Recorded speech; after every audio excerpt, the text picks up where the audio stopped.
Sintética de sauce.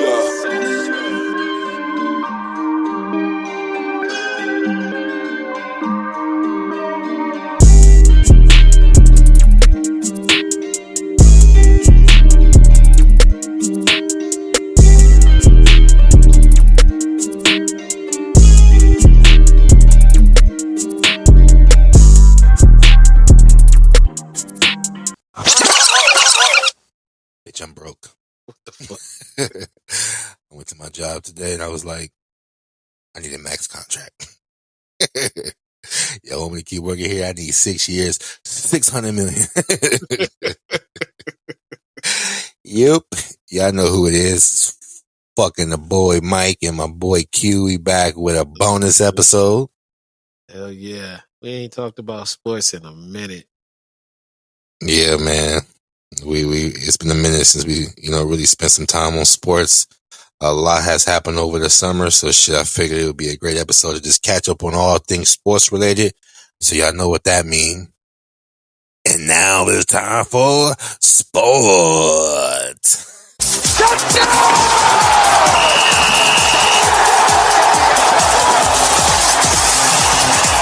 All right, man, let's get right into it, man. College football is back. Hey, man, finally something to watch on Saturdays, man. I'm lit. I'm excited, but I'm more so excited for one reason and one reason only. Sports betting. Shout out to FanDuel and DraftKings and MGM. Y'all about to take all my money. Nah, So this might. the baseball betting wasn't panning out for you? How can I say this in baseball terms? A nigga was striking out.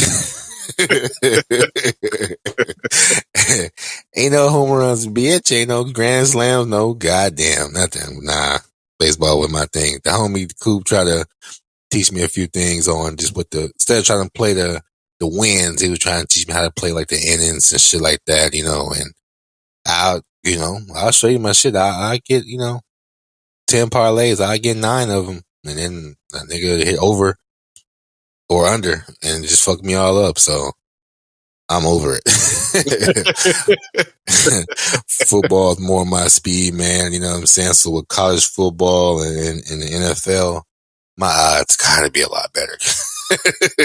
God damn. But yeah, man, shout out to them. Holla at us. Nah, but on some college football tips, man, you got any favorite college football teams, or who you rocking with? So my grandfather was a big Oklahoma fan, so I rock with Oklahoma. You know what I'm saying? To pay homage to my grandfather. That's his team, so. All right. I'm still rocking with USC, you know what I'm saying? But when it comes to college, I really don't care. Like the way I want USC to go far. I think this year they finally, or maybe it was last year, they finally out of their sanctions, you know what I'm saying, from the Reggie Bush era. So they can go back to competing in bowls and shit like that or whatever. So I'm looking forward to seeing them.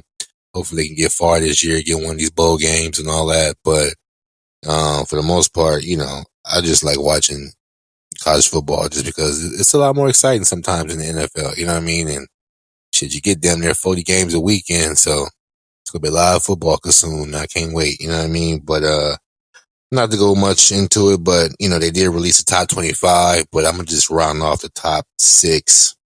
Alabama's ranked number 1, Ohio State number 2, Georgia number 3, even though they just came off the national championship, which is crazy. Right. Clemson 4, Notre Dame 5, Texas A&M surprisingly is ranked 6. And if I'm not mistaken, I think Oklahoma, since that's your team, I think they was either ranked 7th or 8th. So they're in the top 10. So, but those are top 6 elite right there so far. You know what I mean? It's going to be interesting to see who will be the top 4 towards the end of the year. But they got to be somebody else. I'm tired of these same fucking teams. I'm tired of these motherfuckers, bro. I'm tired of them, bro. I'm so sick of it. It's the same fucking thing every fucking year. Alabama, Georgia. A couple of years we got LSU. A couple of years we had Clemson. Now it's like, geez, man, we need somebody else. I can't wait for an HBCU team to crack the top 25, man. I can't wait, man. That's going to cause a fucking hole in the matrix.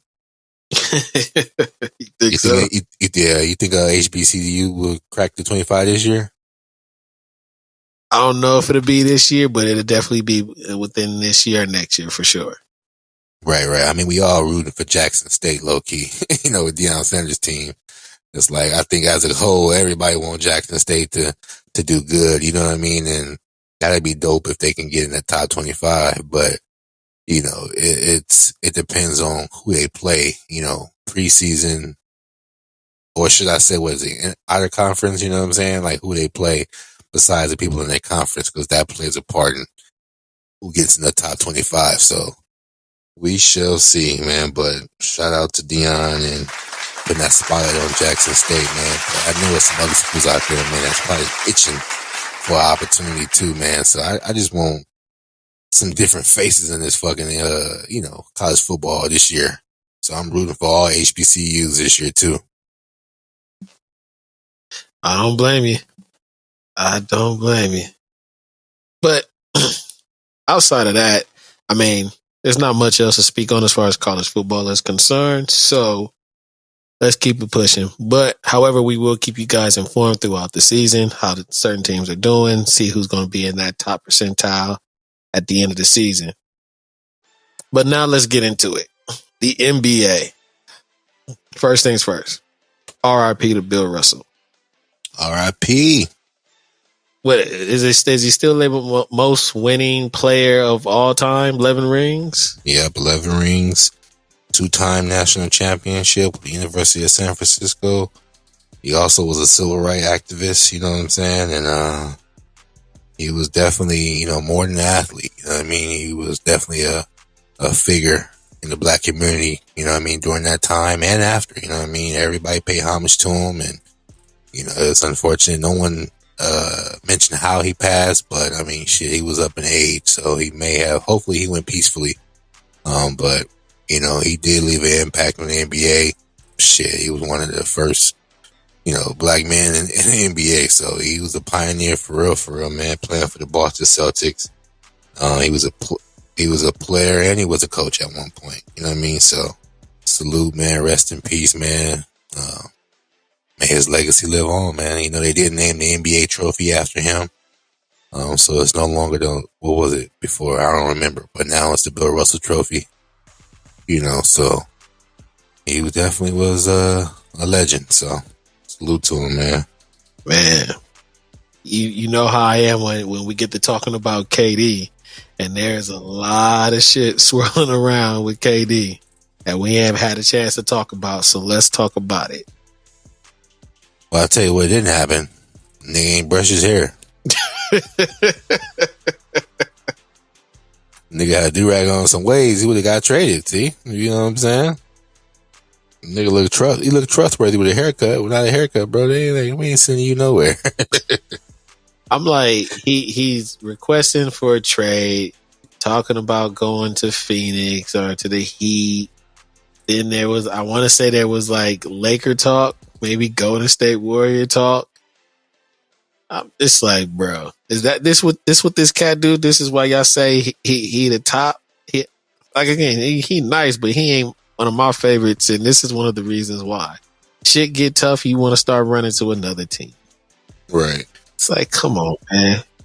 I don't know how serious his trade request was. I'm kind of glad the Nets didn't really, take him up on his threat, but he did leave the NBA in a frenzy real quick. Cause, like you said, he mentioned a few teams. He wanted to go to the Phoenix Suns or the Heat. But then the Raptors, the Warriors, Dallas, the Knicks, and the Clippers all was like, yo, what y'all trying to do over there? And then later on, we seen his ass partying with James Harden a lot. So then the Sixer talk came up, man. And, you know what I mean? And of course, the Boston talk, that probably was the one that was looking more serious. Talks about Jaylen Brown and Marcus Smart and a couple other guys going for KD. But luckily for Boston, the Nets just couldn't get it. You know what I mean? Because if I was Boston, I wouldn't have even entertained that shit. You just gonna fuck up the whole core. You know what I mean? Like, y'all done been far twice without, no real guys besides Jason and Jalen. So why would y'all fuck that up for KD? But Yeah, man, KD was over here I just think he wanted to see if he was wanted. I think, personally, I think KD has confidence problems. He reminds me of Spencer from All American. Good as hell, but lack confidence, and he need weird ways to be reassured. And I feel like, him requesting the trade was just to kind of see that he was wanted amongst other teams, and that probably makes him feel better about himself. I don't think he never really wanted to get traded, bro. And on top of that, fucking Rudy Gobert, his trade fucked up everything because they gave away a house and home for that goddamn man, and he ain't even that good as KD. So if you gonna give me all of these pieces for Rudy Gobert, I need your whole fucking staff for KD. And I think that's another reason why a trade couldn't be made, because you gotta ask for everything under the moon for KD if they gave it for Gobert. You know what I mean? So I mean, Gobert at one point fucked the NBA when he played around with that fucking COVID shit. And then he also saved the NBA for another, super team being created. You know what I'm saying? So Rudy Gobert, look, he might be the savior. You know what I'm saying? He fucked us up, gave a, the COVID scare. Then boom, here we are with a weird ass trade that got everybody like, nah. You talking about this is redemption story? He made up for it, you feel me? So, because if KD would have went to the Phoenix or the Heat, man, come on. Yeah, I hear you, and I can see where that could have been like, all right, super team, but the way KD been playing and shit, and how he's even keeping team morale and shit going, like, I don't think no matter what team he go to, bro, like, they ain't gonna make it. They're not gonna make it to the chip.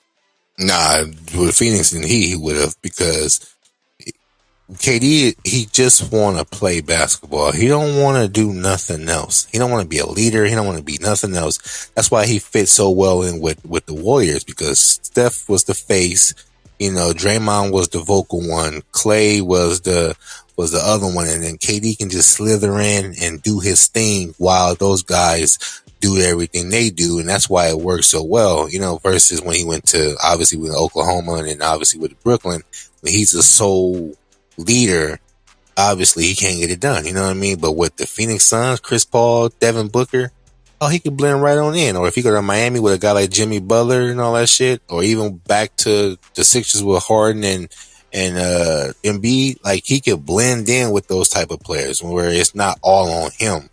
With the Nets, it's all on him, bro. You know what I mean? And that's exactly why he failed in Oklahoma. That's exactly why he failed in Brooklyn, because he doesn't want to be that person. He doesn't have leadership quality. And Charles Barkley called him out on it, like, he can't drive the bus. You know what I'm saying? And these little things like this show us exactly why he doesn't get the full respect that he deserves, because, like you said, when it gets hard, he runs. He get the running.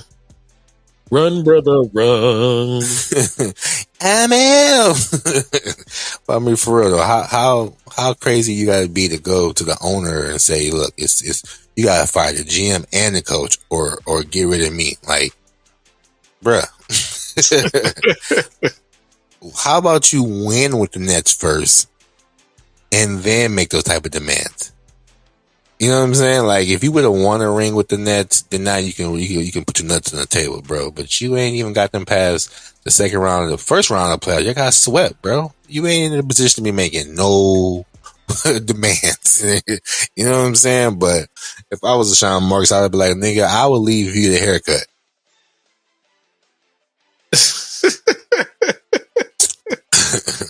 Take that, nigga. All right. But no, all jokes aside though, now that he's staying, you know what I mean? And low key, I think him, Rudy Gobert, Ben Simmons, they kind of they're gonna make the other players pay for this when that collective bargaining agreement, when it's time to renegotiate, they're gonna definitely put some shit in them contracts because of these motherfuckers. So, all this shit right now is cool, but you just fucked it up for a lot of players in the future with that collective bargaining agreement, because they finna definitely implement some shit in these contracts now for you niggas to be getting all this money and then trying to pull your nuts around. These billionaires want to show y'all what they about. You know what I'm saying? So, smarter than the motherfucker that's paying your check. Like, right. Like, you know what I mean? So, but now that he's staying, Kyrie, of course, opted in his contract, get his $37 million. And then they got Ben Simmons, you know what I'm saying, who's going to be a lot chipper now since he, what'd he do? The little lawsuit he had with the Sixers, they negotiated and came up with a settlement because they owe him like $20 million for trying to take that from him during that time he sat. So he was able to win and get a settlement. They won't tell us how much, but he's a lot happier now on Instagram. So with those three now, all this nonsense hopefully out the way, what you think the Nets going to do? Same shit they did before. I don't think nothing going to change. Okay. I honestly don't think Kyrie is happy there, regardless of whatever, deal or whatever he made with the front office, because he wanted to be gone and it seemed like he was about to be on his way. So, right. So with that, if the chemistry in the locker room between them, and even if you do add the young boy in there, it's just like, hey, nigga, who is you? Like, sit down. Like, you got no say right now. This between me and him, because me and him ain't getting along. And if we ain't on the same page, you'll never touch the ball. So that's facts. So you think there's friction between KD and Kyrie? I do. 100%. Man, I think so too, for the most part. Because I think, that whole Kyrie sitting out was not a part of the plan last year. You know what I mean? Well, that's one of the reasons why, it chased James Harden away. James Harden know his timetable was ticking.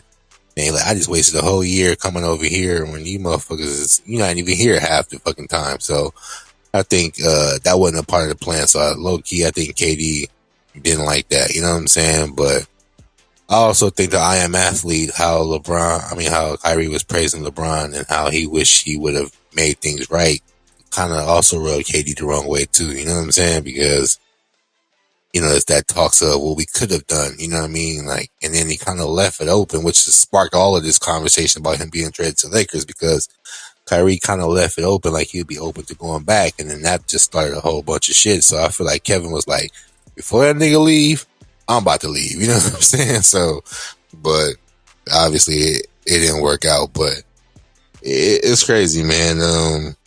It's going to be interesting to see. I think the Nets will be better this year if they stay healthy. They definitely will be top 5 for sure. I'm actually looking forward to seeing how Ben Simmons do. Like, I'm not saying I'm a fan or I'm rooting for him, but I just want to see what he do, because despite what everybody think about the boy, he can do some shit other than shoot the ball. So with that, defense present, pushing the ball, rebounding, passing, he might fit right in with KD and them. So I want to see how he does, so we shall. Well, it'll be all eyes on him when they play their first game and all three of them together. Right. To kind of swing the conversation back to KD a little bit. I know we talked about this a little bit offline, but I'm going to bring it up again. So remember I was telling you how KD, there was like a statement or something from KD where he felt like he wasn't getting the respect that he deserved. Right. And again, we've had conversations before where you feel like I'm a KD hater, but it's not so much of a hater. It's just there's just qualities of this cat that I just don't think adds value to how good he plays basketball. It doesn't put him in the conversations of the greats to me. Like, okay, yeah, you won a championship, but that's fine. Yeah, but that's one championship that you won where you needed help, like tons of help. Granted, other players do the same thing, but even still. But to go back to that, like, I think his attitude, certain decisions and shit that he makes, yeah, it does kind of take away from the greatness of you. So cats don't really have a lot of respect for you. I'm one of those cats that say, like, I don't really think he plays defense like that. I mean, you just lanky in any case, so it's kind of hard to get around you, but you don't really play real defense. But all of that, like, I'm just saying, like, just with all that movement, how he acts, things like that. Like, again, you can shoot the ball, you dope at that, but it's just like certain characteristics of you don't make you that great player. So that's why a lot of cats don't have that respect for him. Right. Unfortunately, your off-duty antics will always shadow your on-court abilities. Like, he nice, and I mean, like, he got skills unlike others. Like, he's everything every Larry Bird could be without the dribbling and shit. You know what I'm saying? He's tall as a motherfucker, lanky, can shoot, can score, can do it all, man. You know what I'm saying? He plays a good enough defense, but like you said, his length can help him recover when he gets beat. Right. You know what I'm saying? But I just feel like his legacy will always be tarnished because of the decisions he's made. And honestly, this decision right here of not being traded may have saved his overall career, because he was going to get destroyed all. I don't give a fuck what he would have done. Every game he played for, I don't give a fuck what team he would have went to. He could have dropped 60 points, 70 points a game. He would still get slandered because of he's doing it with a stacked team. Like, you know, granted, LeBron goes to his teams and he makes his stack. LeBron's still the man, you know. But KD going to a team that was, you know, the whole 73-9 shit, and he blended in. So again, don't get me wrong. A lot of those games probably wouldn't have been won without KD, but it's a lot easier to play freely and willingly when you got two other gunners on the other side of the court. You know what I'm saying? So I feel like no matter what KD does, he will always have an asterisk next to his name. The same way people try to say the bubble victory of the Lakers is have an asterisk next to it. KD will have one too. And I think if he would have got traded, oh my God, it would have been hell in hot water for that man. I think he would have deleted all his social media, because they would have killed him. You know what I mean? Because there were people waiting to send those goddamn. Oh my God, it was terrible, man. But he's still solid. He's still great. I still think he will, you know, put them in position to make a run if they stay healthy. But you know, his legacy will forever be looked at a little sideways because of the decisions he made. So it just won't be as bad since he didn't get traded. But anything can happen from now to February. So, you know, it ain't over with yet. So, we shall see, man. But some other news in the NBA. John Wall finally got bought out by the Rockets. You know, he had opted into his $45 million contract, which is smart. You know, granted the last 2 years. Give me this money. Right. Last 2 years, they wouldn't play him. You know, 1 year, they wouldn't even let him come to the arena because he was a distraction. And then last year, he kind of sat on the bench and all that stuff. They didn't even want him really around the young players. So they just paid that man all that money last year just move, go home. Like, here's $30 million, go. Now he opted in his contract, got 45. And then boom, they bought him out. So most buyouts is usually half or a good majority of what you owed. So he probably walked away about 20 plus. And then he got signed by the Clippers like days later after he passed his physical for another 13. So he probably made that shit right back. But I'm excited to see him play again because, I mean, he's still young. You know, granted he has some injuries and shit, but he's still young and shit, man. And I want to see him play. He definitely going to be a solid piece for the Clippers.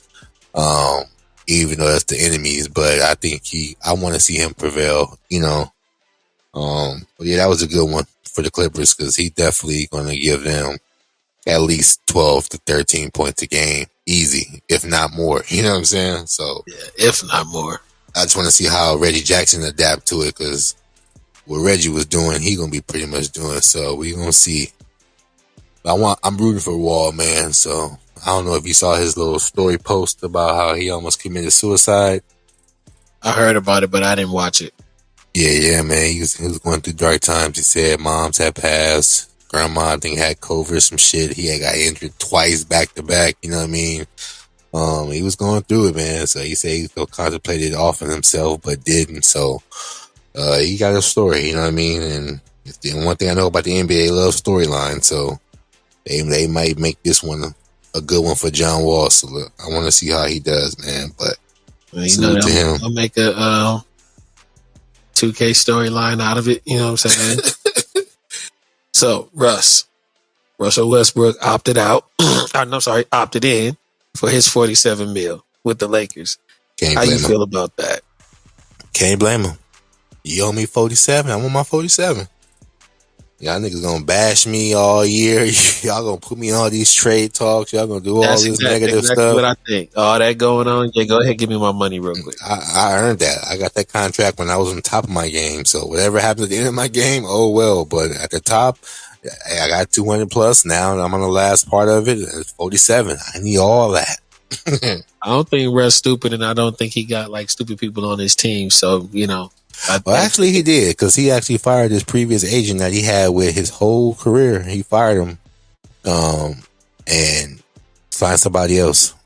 So that says a lot. You get a whole new agent and the end of your career. Like, that's crazy. So I guess he was, if I'm not mistaken, I think he was mad that the agent talked him into signing in with the Lakers or not signing in with the Lakers, but they agreed to part ways and all that. So that was crazy. But yeah, man, why wouldn't he take the 47? Yeah, I'm not mad at it.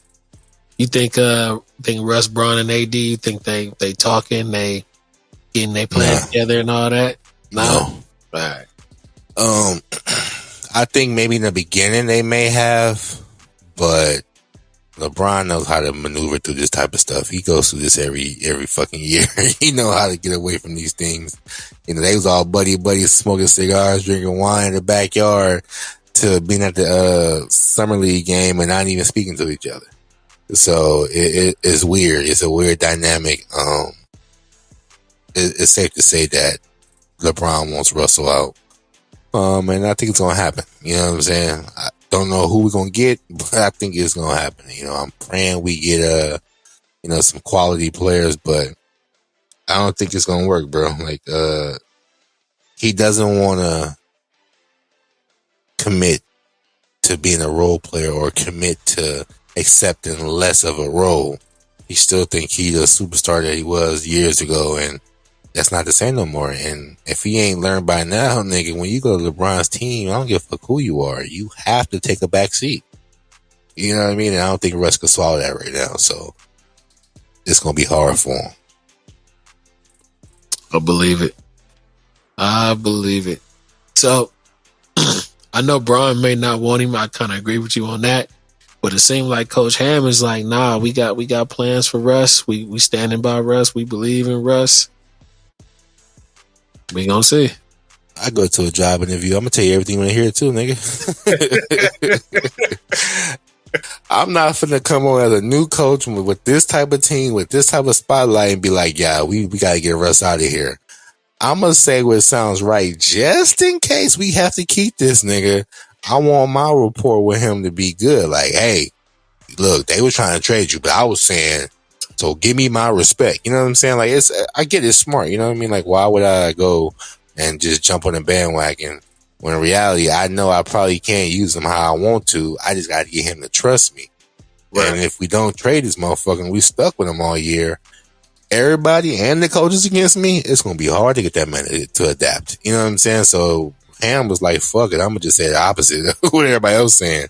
And hopefully, Russ can see that and take it into consideration. Cause he was on, was it Up All the Smoke? I saw Russ. I cornered him in the middle of the elevator just to talk to him. And, every time he get a chance, he bigging up Russ in some way. So right. Whether it's cap or not, he's trying to show that Russ has somebody in his corner just in case we don't have to, we don't get a chance to trade him or whatever. So smart move by the coach, man. But while we on the trade talk, the Lakers did make a trade. Well, first of all, we signed a couple of people who some people may not know.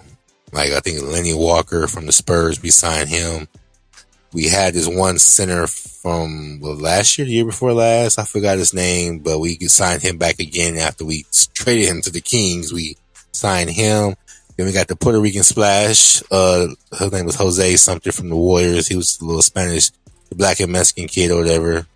I call him the Puerto Rican splash brother. You know what I'm saying? He's Mexican, so the Mexican splash brother.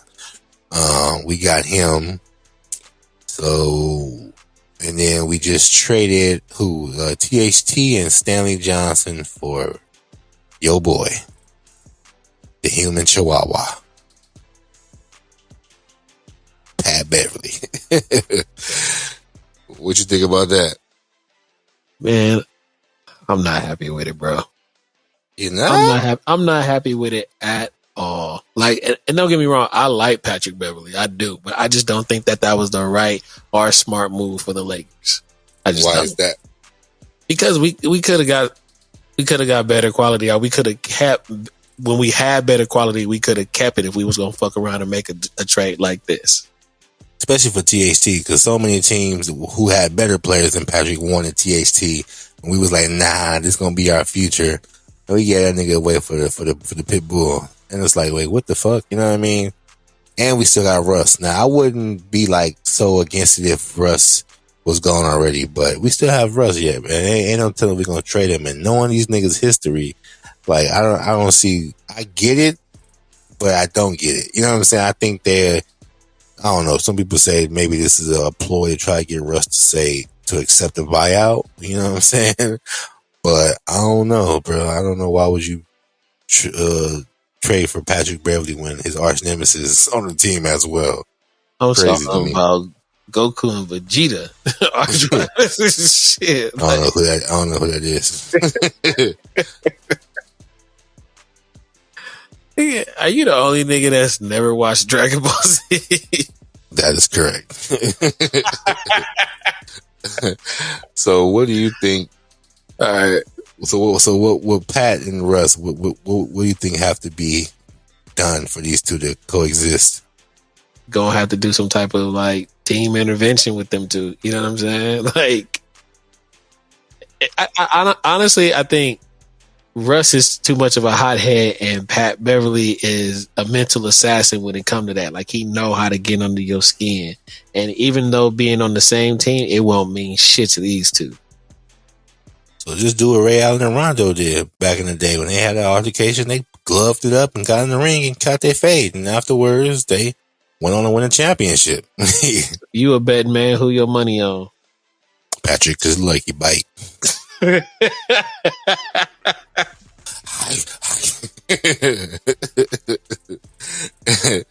Oh, ain't nigga. All right, moving on. All right, but all jokes aside, man, Pat gonna bring that. He gonna bring that attitude that the Lakers need, because whether we got Russ or not, Pat finna go on that floor and try to defend niggas like he the greatest of all time. You know what I'm saying? Think about it. We play the Warriors first game of the season on ring night. Pat Bev the type of nigga that want to win that game and talk his shit. He's gonna try to lock Steph up. Right, and if we win, he gonna come on that podium like, nigga, don't celebrate in front of us. You feel me? Like, you know what I'm saying? I like his mentality. You know what I'm saying? Like, you may not like the way he does things, but you know, he's humble enough to know, like, look, I'm here to do one thing and one thing only: be a pest. You know what I'm saying? I'll shoot the ball if I need to, I'll score if I have to, but I'm here to cause friction on the defensive end. And that's someone who knows their role and is going to give us 100% in their role. And that's what we need, because 4 other niggas on the court seeing this motherfucker go hard, full court, 94 feet, diving for the ball, clapping and yelling, you gonna have no choice but to follow suit. You know what I mean? And we was terrible last year, you know, in defense. When we had Caruso and KCP, we was a defensive juggernaut, you know what I'm saying? Because those guys would get up in you and they'll, you know, do all the dirty work. Now everybody we had last year was too cool and too cute. Now we got a little chihuahua who's gonna come back and do that shit again, and that might give us that edge we need just to at least be competitive. You know what I mean? So say what y'all want, this nigga finna bring an attitude to the team, and I like it. You know what I mean? And if Russ can give in, they both can be vicious on that backcourt. You know what I mean? With the defensiveness, but you know, it is what it is, bro. What I'm hoping for is for us to trade Russ for Buddy Hield and Miles Turner. That's the talk right now. How you like that trade? To me, I like the idea of definitely getting Miles Turner.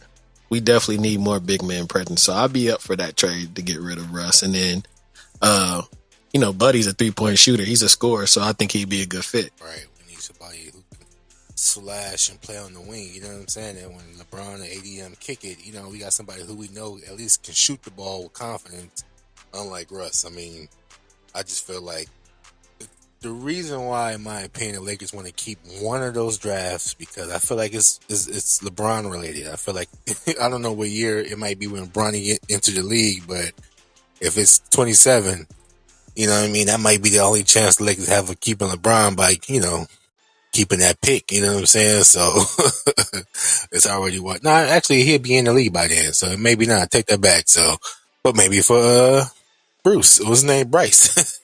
Who knows? You know what I mean? So the Lakers ain't giving up both for a reason, man. I don't know why, but if you live in the now, like they always said, fuck them picks. Now, hold on. What year my son get? Now, hold on. My son might be able to get in there. Say one of them. Oh, now you would have said Say one. Nah, but just make a move, man, so we can start focusing on the important shit, which is getting back to winning. Let me go ahead and call Jenny real quick. Jenny, bus. Yeah, you might have to schedule a little dinner date, talk business or something. But let's move on though. Donovan Mitchell, there's been a lot of talk with him and trade talk and things like that. And one of the big teams that were looking to pick him up was the Knicks. They basically pretty much doing all they can with the talks and all that of how he would end up going to that team. Right. Well, a couple of days ago, the Cavaliers put an end to all that talk and picked him up. How you feel about that move? The Knicks dropped the ball, man. They had a chance. But I think Utah knew they wanted him bad. That's why Utah was trying to ask for like everything for the kitchen sink. You know what I'm saying? They was trying to get everything for him. But I mean, the Knicks didn't budge. But truthfully speaking, everybody putting on the Knicks. I don't think Donovan wanted to go there. I just think he did this shit low key and quiet. You know what I'm saying? Like, I feel bad for Stephen A. Yeah, I think he was in the car driving home, just quiet. Like, I can't believe it. He damn near cursed up a storm on first take the next day. So, I mean, it's a good pick. You know what I mean for the Cavs. I mean, they wasn't even on the fucking radar. That's what makes it so crazy, bro. Like, nobody thought. I mean, I even had a slight hope that the Lakers was going to somehow, some way flip it. You know what I'm saying? Like, we was already taking the other players from the Jazz. I figured, hey, why not? You know what I mean? So, but hey, the Cavs came through and stole the best available player that they have. So shout out to them, man. They're going to have a cold starting five. Darius Garland, Mitchell, LeVert, Mobley, and Jared Allen. They're going to be top 3 in the East for sure. I can guarantee that. All right, y'all heard it here first. Mike said top 3 in the East. Man, think about it. Yep, 2 All-Stars, 3 All-Stars now with him. Mobley on the rise. LeVert is, you know what I'm saying, it's a bucket getter. And he healthy, so shit. All right. We gonna see. I'd say top 3 for sure. We can get back to this episode a few months from now and be like, I told you so. But yeah, aside from that, no other trades really been talked about. You know what I mean? The Los Angeles Jazz is like about to merge together because now we're talking about getting Jordan Clarkson and Bogdanovich and Michael Conley. Like, come on, what the fuck? Like, we just swapping players out? Like, like, nigga, like the Los Angeles Jazz is about to be the new franchise at this point. Like, hold on. I was like, come on, man. But I don't care who. As long as we get some players who want to play, man, if we going to stick with Russ, stick with that food, man. And I hope he grow up and focus on the important goals. But if not, you know what I mean, he got to go, man. So, oh, man. But the crazier shit about this whole offseason for the NBA has been these max contracts, bro. They kind of went in with the contracts this year. Bro, I sent the email trying to get signed, but nobody responded back yet because they giving out money at this point. So I just said, fuck it. I can't win the lottery. You might as well try to give me a contract extension. You know what I mean? So, for those of y'all who've been missing out, some of the max contracts that's been going on. Jokic got 5 years, $264 million, highest paid player ever so far. Bradley Beal got five more years. You know what I'm saying? I think he got like an extra 150. Jalen Brunson, of course, he went to the Knicks. He got 4 years, 100 mil. Devin Booker Stan for 4 years, 214. John Morant got his 5 years with 193. Carl Thomas. Was it Thomas? Or what's his name from the Wolves? The nigga that be with Jordan. Townsend. Cat. Townsend. Yeah, he ain't had the last name yet. So Cat, 4 years, 224. Zach LaVine got paid, which is surprising. 5 years, 215. That boy Dame Dollar for real. He got another 2-year extension. So now that makes his total to 255. Bruh, his Crazy. last year of his contract, he gonna be making about $65 million that year. Crazy. That nigga ain't never leaving Portland. So he said, I ain't gonna get no I ain't get no ring, but I'm sure about to give me some money. So salute to him. What else we got? Aiden, he's staying with Phoenix for the 4 years, 133. Zion got 4 years, 223 with weight stipulations. I'm not mad at them for putting the weight The stipulation. more weight he loses, hold you accountable, bro. Hey, that's smart. The more weight he loses, the more money he gets.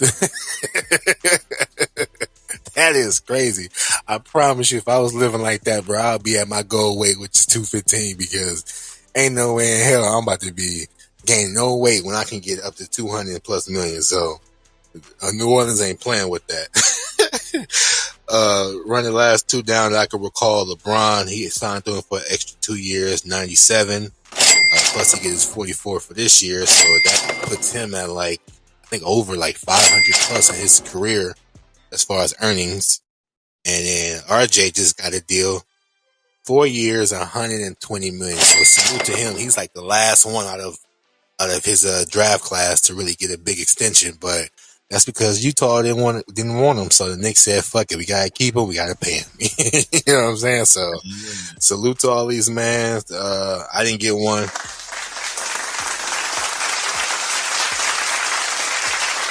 I just said I didn't get one. He still clapping. Wait, what'd you say? I didn't get a max contract. What you clapping for? Oh, my bad. Nah, I'm just playing. Salute to all that. Just a little hate inside because I gotta go to work tomorrow. But all right, man. So, we got the season coming up pretty soon with the summer being over. Did you get an opportunity to see some of the first games that's going to be coming on? And do you have any predictions on those games? I mean, we got the season openers, of course, they already got those in set, but the one that's talked about one is the Warriors having a ring ceremony against the Lakers. So that's going to be a good game right there because it's let's rub it in LeBron's face. You think that's what they doing though? Got to be. Why pick the Lakers? We ain't had no end of the season. Lakers, though? Huh? Who's to say they picked the Lakers though? Oh, they didn't pick it. The NBA picked it. You know what I'm saying? That's what I'm saying. Why pick them the when you could NBA is doing that, not the Warriors doing that. But that's what I'm saying. I didn't say the Warriors. I'm saying they picked the Lakers to rub it in their face. And it's just why? You could have put Phoenix. You could have put the Mavericks, who they beat to get there. You could have had another recap of Boston. Who knows? You know what I'm saying? But the Lakers, I feel like y'all just feeling the fire that, hopefully we take and, use that for motivation. Especially since we got Pat Beverly. He about to take that personal. So, I think it's going to be a good one. And for one of the smaller market season openers, I'm looking forward to seeing is the Magics versus the Hawks. You know what I mean? Now that we got a little beef going on with, what was his name? Pablo? Yeah, Pablo. Pablo and Devontae Murray. You know what I mean? So the NBA know what they doing. They over here watching IG and shit, seeing all this going on. And they're like, all right, Draymond, they want to have a wedding and LeBron and partying. Bet we're going to make y'all go against each other. So it's going to be a good season opener, man. I'm just looking forward to it. Great basketball. The NBA did add some new things. Of course, we got that stupid tournament shit, but they also added now something called Rivalry Week. That's that right? Rivalry Week, which is basically January 24th to 28th. They're gonna basically pair up with new and old rivalries. You know what I'm saying? To go against each other, or whatever. So that should be lit. You know what I mean? So it should, but I kind of wish they'd have chose different teams to play one another. I think they got the Lakers versus the Mavs. I'd rather see if you were going to do the rivalry, then it should have been the Lakers in Boston. But they do. They got that on there too as well. It's a week. It's 4 days of games. So, the NBA play 2-3 games. So in that rivalry week, the Lakers play, I think the Clippers, I think they play, the Mavericks, and I think they play Boston as well. But they're one of the last games of that thing. They play Boston, so the Warriors and who else was it? I want to say it was Memphis. I know they played them on Christmas, but it was also a couple other ones. I didn't really look at the list fully, but they definitely put the traditional Laker Warriors, Laker Suns, not Sun, excuse me, Boston, but they also added some new shit. You know what I'm saying? So with the Cat and his beef he had, they're gonna be playing against some guys. You got Rudy Gobert playing against some people. So they kind of put it together with some new and old teams that have rivalries and some new ones. So it should be good. You know what I mean? I think it's a cool idea. I just hope the players feed into it and actually play like it matters. You know what I'm saying? Because most teams try to downplay shit like, oh, nothing matters to the playoffs. But I think this would be dope for for TV ratings. So salute to them. How you feel about the whole Battle of LA thing? You think the Lakers will be able to sweep the Clippers this year? Or you think the Clippers gonna end up winning again on us? Because that's what's been happening the last couple of years. Clippers been killing us in that 4 game. That's because the Clippers been taking it personal. Like the Clippers is tired of being looked at as the team in the basement. They tired of being looked at as, you know what I'm saying, the JV squad. So, they take it personal, you know what I mean? But guys like Pat Beverly and that Morris guy, the twin, they always took it personal. So they brought that energy. Whereas we was like, we're the Lakers, who gives a shit about this? You know what I mean? So it matters to them more than us, but I think we need to start feeding into it just to show motherfuckers like this is not the year y'all gonna play with us. You know what I mean? So I hope they take it serious. And I'm not saying go out there and go crazy, get hurt, and like that, but out of the 4 games, nigga, try to beat them at least 2 of the 4 times. You know what I mean? But at least we got swept. You know what I'm saying? Like, and the Lakers act like it ain't nothing. That shit carries over to how we play other teams too. So hopefully, they feed into it and at least give us something to be proud of. You know what I mean? I hope so, man. But I'm tired of Clipper fans, IG and me and all that shit. Like, man, fuck out of here. Like, you niggas is still trash. Yeah, I think Clipper Darrell messed up when he said that to LeBron at the Drew League. So LeBron gonna make him pay for it. It was like Clippers is a new team in LA. He tried to pound him up. LeBron was like, nah, watch out. So I think he might have sparked something there. But that's the type of shit I'm talking about. Like Clippers got their chest out for no reason. And, it's about time to put them back in the basement. You know what I mean? Where they belong. You feel me? So, at least out of the 4 games, let's at least grab at least 2, 3 of them. You know what I mean? No, I agree with that. Yeah. But just to kind of wrap up on just the whole season talk, let's make some predictions real quick. So, what matchups do you have for the Western Conference Finals? I'm going to go with the Warriors. I think they're going to end up going back. Don't ask me why, but I just do. Against who in the Western Conference Final? I'm a Laker fan, so I'm going to say LA. And I'm just going to stick with that. I think LA is we got a new coaching staff and all of that. I think some of the additions that we have put into place should be good. If we can make one good one, get rid of Russ, I think we'll be pretty set. Right. I feel you. I'm going to go Phoenix and the Lakers. I'm going to go Phoenix and the Lakers if we can stay healthy. If we make some trades down up until the deadline, I'm going to say us versus Phoenix. Just because Phoenix is a good team and that they're going to find a way to get over that hump. But my little, team in the corner of the little room, I'm going to say the Memphis might sneak up on everybody low key. You know what I'm saying? So, but I think, the Warriors and Phoenix and Lakers, you got Warriors and Lakers. What about for the East? For the East, I could see Milwaukee going back again. I do think Giannis, he got that bug now that he's a champion, you know what I'm saying? And the team is still pretty solid. So I would say Milwaukee as far as who they go up against, I think Miami. Damn. So with the new and improved Nets, you don't got no hope in them? Nope. None at all. All right, well, I'm going to go ahead and say Boston. And I'm going to go on a limb and just say the Cavaliers. You said they Boston, you already gave them third place in the East. Yeah, okay. And I think in the playoffs. So you see them making it, okay. But depending on who they get, depending on if being in the third, you know what I'm saying, being third on the slide, depending on who they get the first 2 rounds, they may have a fair chance. You know what I'm saying? Like, I know the Sixers, I know the Nets and so forth, because the Nets going to blow up again. I don't give a fuck what nobody say. Like, if Ben Simmons don't come to play, the Nets is not going to be nothing. They going to make Trays and Nash getting fired.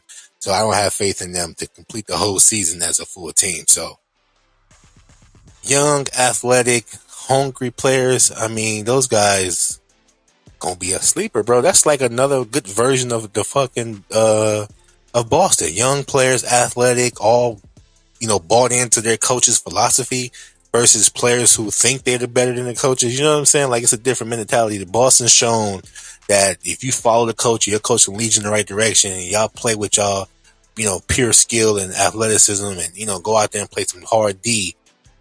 You got a chance to make it to the finals. You know what I'm saying? Like, think about how they played. Now look at Cleveland. If they coach can get them on board and get them going, they're just as athletic, if not more, than Boston is. You know what I mean? So all I'm saying is, you think they'll be tougher than Miami? I mean, Miami got tough, exposed. They tough for 5 seconds. They tough for the first half. Like, Jimmy is their leader, but if Jimmy ain't doing it all, where the fuck is PJ gonna do? What the fuck is Tyler Hero gonna do? Where they go? They left him. Bam can only do so much. You get him in foul trouble, he out. Who else they got? The other Morris brother just left and went to the Nets, so they don't got no more toughness. So if those guys don't step up, but Kyle Lowry is basically me at this point, fat and lazy. He's not doing nothing. So you might as well call him Mike Larry. You know what I'm saying? Because at this point, that nigga ain't doing nothing. All you got is Jimmy. And then you got the security guard, Udonis Haslem, on the sideline. What they gonna do, bro? Yo, you's a fool for that. What they gonna do? Like, seriously, they've been tough. They've been surprising us the last couple of years. They've been, not getting to the playoffs, winning the playoffs, even getting to, what was it, the semifinals last year? What was it? Yeah, but they met their match. You know what I'm saying? I mean, they had no answer for him, bro. And who they got answers for now? They just got better, bro. They got what's his name? Dude from the Pacers. What's his name? Started with B. Malcolm something. Malcolm. That boy can play. And if they finna get some extra players too. They looking at Carmelo. They trying to do some things. The Boston is still intact. Don't go. But and then PJ left. He went to the Sixers. Yeah. So you lost the tough guy who can guard all the good players now. So yeah. Butler can't do everything, bro. He nice. They gonna get to the playoffs for sure, but they're not getting far. They're not. So my prediction is Boston and the Cavs. I'm gonna be looking forward to that Cleveland Miami game, that very first one they have. I'm gonna watch that. Right. Yeah, for sure. All right, so finals prediction. Who you got in the finals? All right. I say the Warriors again, and then. If Boston makes it, and that was your pick, I would say them. I could see that happening again. Hey, you gonna go against the Lake show? Look, man, Lakers gonna win. I'm not going against them, you know what I'm saying? But I could see that matchup again. I could see people wanting that again. I got the Lakers in Boston.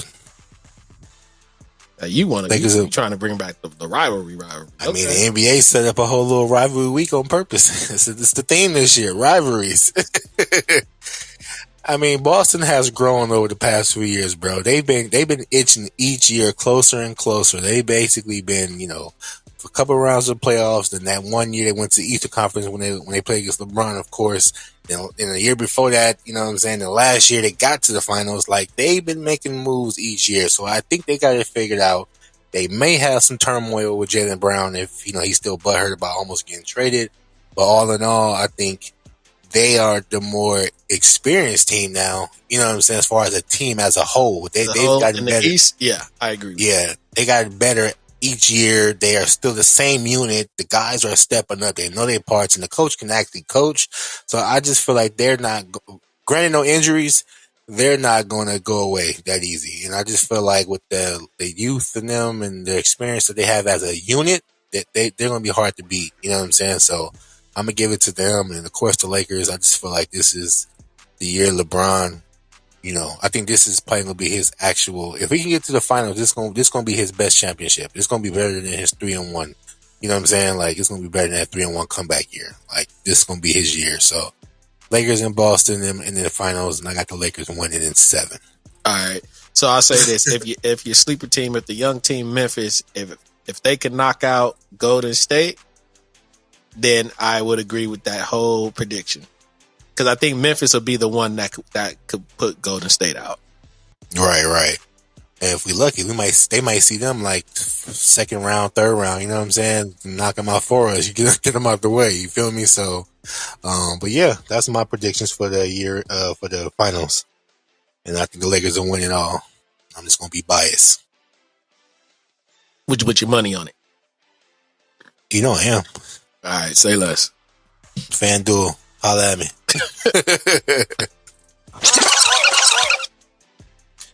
Now, lastly, moving on from the next year's predictions, I posted a little thing on our story on our IG page, everything Wavey podcast, and I asked, out of these four players, who will have the better comeback season between Russ, Ben Simmons, Anthony Davis, or DeAndre Ayton? And everybody voted Anthony Davis. I think he had like 50% vote out of everybody, the most. So everybody feel like Anthony Davis will have the better comeback season. Do you agree or disagree? I agree. He needed. Out of anybody on that list, realistically, he needed the most. Right. For sure. I think Anthony Davis will have a better comeback season. If we trade Russ will have a good season because he's going to play somewhere else with no expectations and he will ball out. But yeah, I believe Anthony Davis will have the better comeback season. And I got to bet with the homie Coop that Ben Simmons will shoot at least 20 or more threes this year. He don't believe he will. I believe Ben Simmons will shoot at least 20 threes this year. I don't know about making them, but all I said was shooting at least 20 plus threes this year. We got like a little $20 bet going on. So if you're listening, Ben, I need you to shoot 20 threes. I even predicted. Hold on. 23? How many threes has he shot so far in his career? Well, the homie said in 200-something games, he only shot like, I think 13 or something like that. So, and you expecting 23 out of a whole season? With the way his life been these last 2 years, from that Philadelphia year to last year not playing with Brooklyn, I think he got something to prove as well. He just broke up with his girlfriend, so he's single. You know how single niggas are. They gotta get the bitches, so they're gonna play better. So, and then I just feel like with Kyrie and KD, they gonna bully him into shooting the ball. Those two niggas is annoying. I can just imagine those two niggas at practice. Like, he's annoying. They're going to be annoyed into shooting the ball. So, I really believe 20 plus threes. And then the homie Coop said he'll give me $20. I don't even see them passing him the ball right now. He going to have the ball in his hands. So, right. And then the homie said he'll give me $20 instantly because I also predicted Ben Simmons will take the first three of the season. Before KD? The Nets' first game of the season, Ben Simmons will shoot a three. Hold on. Let's see something. Who they playing? It don't even matter. It matters. Ben was supposed to play in the playoffs last year. He didn't do nothing for the Sixers that last year. Like, this is the year that the man is going to shut everybody up. First play of the game, he going to walk down court, he going to receive the ball, and he gunning it. It might be all backboard, it might be all net. I don't know. But he's shooting the first shot for the Nets. Mark it right here, right now. It's the everything Wavey exclusive. Yo, nah, you tripping. All right, man. Let's close it out. What's this? What we got? Some NBA hot news. Your boy John Morant, aka John Casamigos, he said he will cook Michael Jordan 1-on-1. Facts or cap? Cap. Ain't nothing to say out of that cap. Michael Jordan in his prime, even in his heyday, will cook John Morant. But I like the confidence. Sidebar, did you see John Morant bought his dad a house next door to him? I mean, wouldn't you? I don't know if I would. Let me take that back. I wouldn't buy him a house next door. Maybe down the block, but not next door. But yeah, I see. I mean, technically it's not next door because niggas had acres. Niggas was like, he was yelling across the field, "Yo, Pops!" You know what I'm saying? Like, yo. So it wasn't close, but it's just the fact that, I can drive out and see Pops right there. You know what I mean? I thought that was pretty dope or whatever. But yeah, it's dope. Shout out to him for that. But yeah, what else we got, man? Summer League, Pro-Am, that was like the hottest thing this year. Like, this is probably the most active year since the lockout year, they said, where a lot of players is going to these Pro-Ams hooping and shit. A lot of no-name players or a lot of players like that's not like superstars, they go every year to stay in shape. But this year, a lot of stars went out. Of course, everybody talked about Bron in the Drew League. Bron went to Jamal Crawford's little crossover league. Trae Young played in the Drew League. Of course, DeMar always played. Shit, everybody went almost everywhere. You know what I mean? Shit, the Hawks damn near took half their team and went to a couple of Pro-Ams just to run together. So I thought that was pretty dope. But I mean, it's a good way to build like that team chemistry, though. So facts, that was smart. So do you see that becoming a trend, or that was just this summer? I mean, it's always been a thing. You know, the NBA players at some point every couple of years or whatever, you know, they used to do the Rucker and shit and all of that. But for like the Pro-Am, that's before the money got this big, though. Yeah, for the Pro-Am, I do see that happening more and more. Now, do you think after Chet got hurt, would that make a lot of teams say, yo, slow it down a little bit? Because that play that he got hurt on was so pointless. He should have just let LeBron dunk, but instead he wanted to try to block him. And look, now he's out for the whole year. I think that was just a bad decision on his part. I don't too much seeing the team owners and all of that organizations telling players like, hey, we don't want y'all doing that. It's too much of a liability. I just think for him, he just made a bad move, a bad choice. I mean, because look at it, like, remember that year Paul George and them, where he snapped his leg and all of that? And that was for the U.S., though. But it's still, like, you playing outside of for the gold NBA. medal. That's something that's look how many players didn't go and play the following years because of that. What do you mean? Everybody, 4 years later, everybody played again. No, there was a bunch of players that should have been there, and they like, nah, I'm cool. You know what I'm saying? I'm not interested in that. Some of those players didn't have no choice, but the players that mattered, they still came back 4 years later and played. It scared the shit out of everybody, but that could have happened in a regular NBA game, like with Sean, that team, like with Sean Livingston. Better. Like I said, that team could have been better. Like if we'd have had some of the other top players. Actually, did we not win it? Did we not win? You know what I'm saying, bro. Like we gonna win regardless.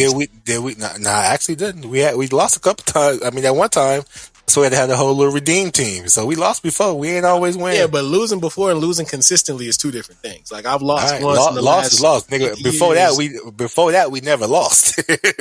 So, nigga, we was the fucking. You know what I mean? We was the. You more so proving my point. Like we don't never lose. Lost once with other teams, other countries. They're losing but we lost, all the time. But we lost that year not because nobody got hurt. We lost that time because nigga the Europeans is getting better. And the players went over there playing around bullshit, and we had elite players who played. So these are two different conversations. The point is, we only lost that one time. The redeem team came, and we ain't lost since. And then when Paul George got hurt, niggas didn't change. They played because it's 4 years later. But I hear what you're saying. But that's a little different too. Pro-Am versus playing for gold medal.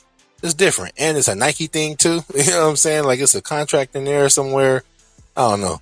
I feel like it's money involved with the USA thing. Like, don't forget they get paid for winning too. They don't get paid a lot, but when you win in the Olympics, you still get a little something. So at least you get a couple dollars for winning in the gold medals, not at the fucking park. You know what I'm saying? So all in all, I think they should keep playing, but I think players gotta be smarter though.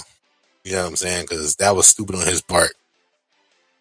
Yeah, it was just a bad decision. Bad decision, bad play. All together. But it's gonna work. It's gonna work out for OKC anyway, because now they're gonna be a trash team. They're gonna end up being a number one pick again, and go get that tall kid in France right now who's like 7'3", who could do everything a fucking point guard could do. So it's all. I don't even think the old boy really hurt. Just like Ben Simmons wasn't really hurt. Just like Blake Griffin wasn't really hurt. They just gonna send him out the whole year. You know what I'm saying? And get him developed, get him in the gym, come back, and then he'll be alright.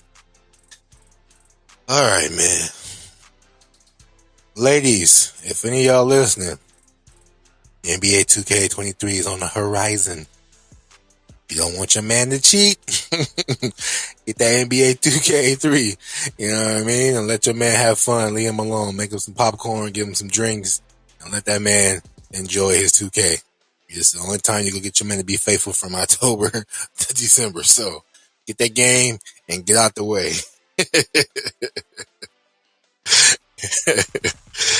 Oh man.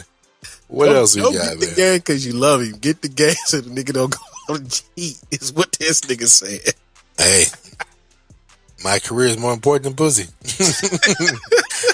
Nigga, you already know when we create that my player, you know what I'm saying, for that my career mode, niggas is trying to get to the league, trying to make the team, you know what I'm saying? Like, niggas don't be caring. They got to buy VC points. Like, man, fuck them bitches outside.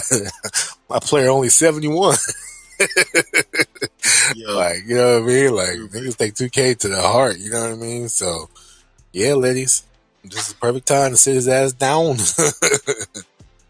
2K, give him the Jordan edition too, so you get that extra free 100,000 VC points, so you get some tattoos and shit. We gotta have a 2K talk one day. yo, we could talk about 2K for days, man. Yeah, man. But speaking of 2K, I'm not a fan of it, but they gave J. Cole a cover as well. Moving on. Kawhi Leonard look buff as a motherfucker. You saw that fucking video of his ass working out? That nigga look buff as a bitch. It seems like everybody's trying to have that more comeback season. You know what I'm saying? So they Right. They trying to get their strength up, get their shots up. Right. I think And then Bron we been got going Untold. 2-on-1 against his kids out in the front yard. Yeah, true. I think that's enough for the NBA. Let's go ahead and get to some NFL.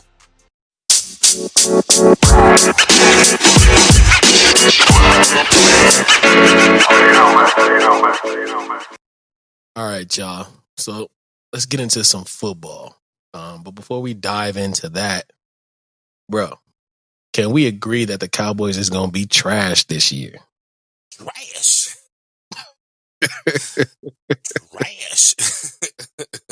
Michael Irvin rolling over in his grave right now, even though he's still alive.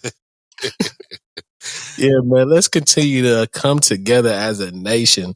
Get these Cowgirls up out of here every game this season. Melly, Easy, Greg. Cowboys is trash. This year, Dak will be exposed. Zeke over here looking like somebody auntie.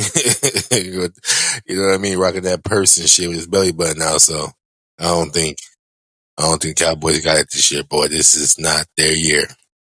So let's give a round of applause for the Cowboys being trash again.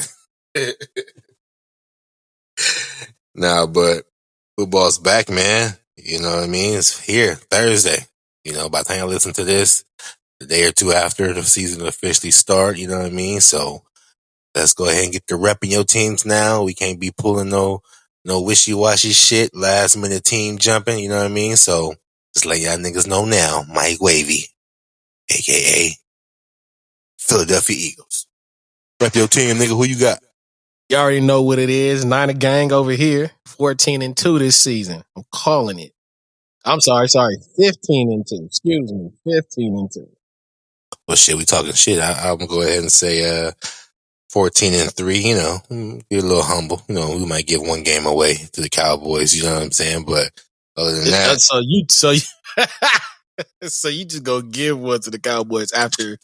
all right. Yeah, they managed to, you know, play a little extra harder when it's us. You know what I'm saying? So, but yeah, we will be the NFC's champions on our way to the Super Beezy. Yep. But other than that, man, I'm excited, bro. I'm excited. I got my package ready. Pause. I'm about to be out here watching all the games.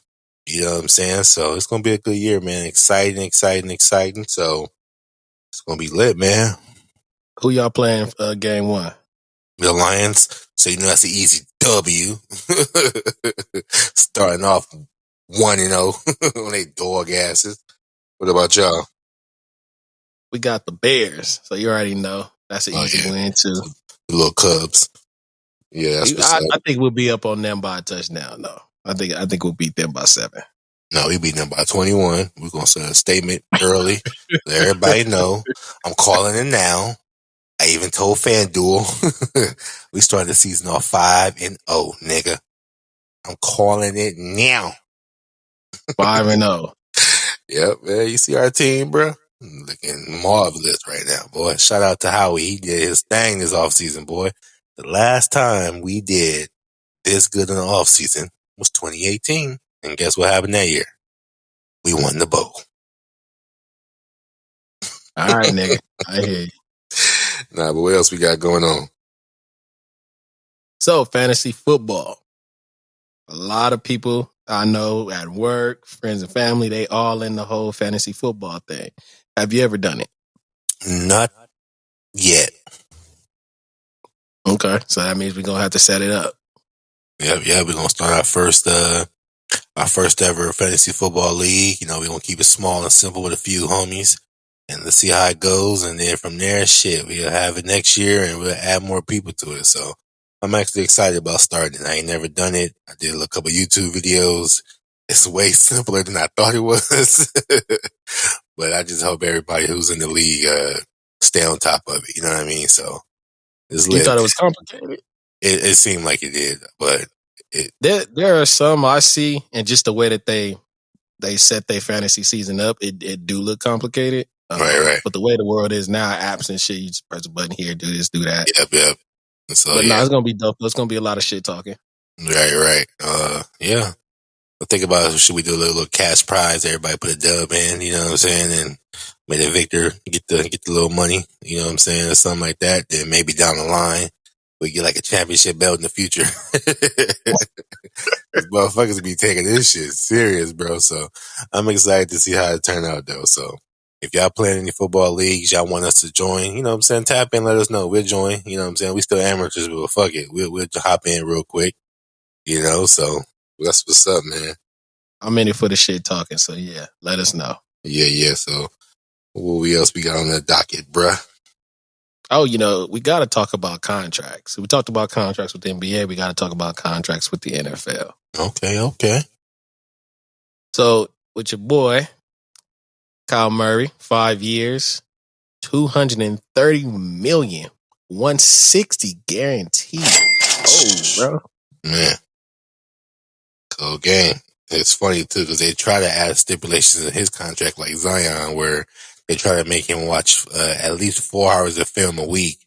But after the backlash from players around the league, they decided to take it out. So, supposedly Kyler Murray don't watch film, but I wouldn't be surprised after that last game he had. So, shit, that nigga missed all the reads on that one. So, but nah, he got his money though, which, my inside source told me back in fucking April he was going to get his money. You know what I'm saying? They just had to play the game and wait it out. You know what I mean?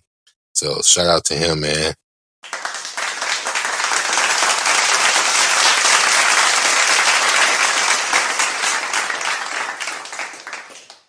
Debo Samuels got 3 years, 73.5 mil. I'm like, damn, that's all.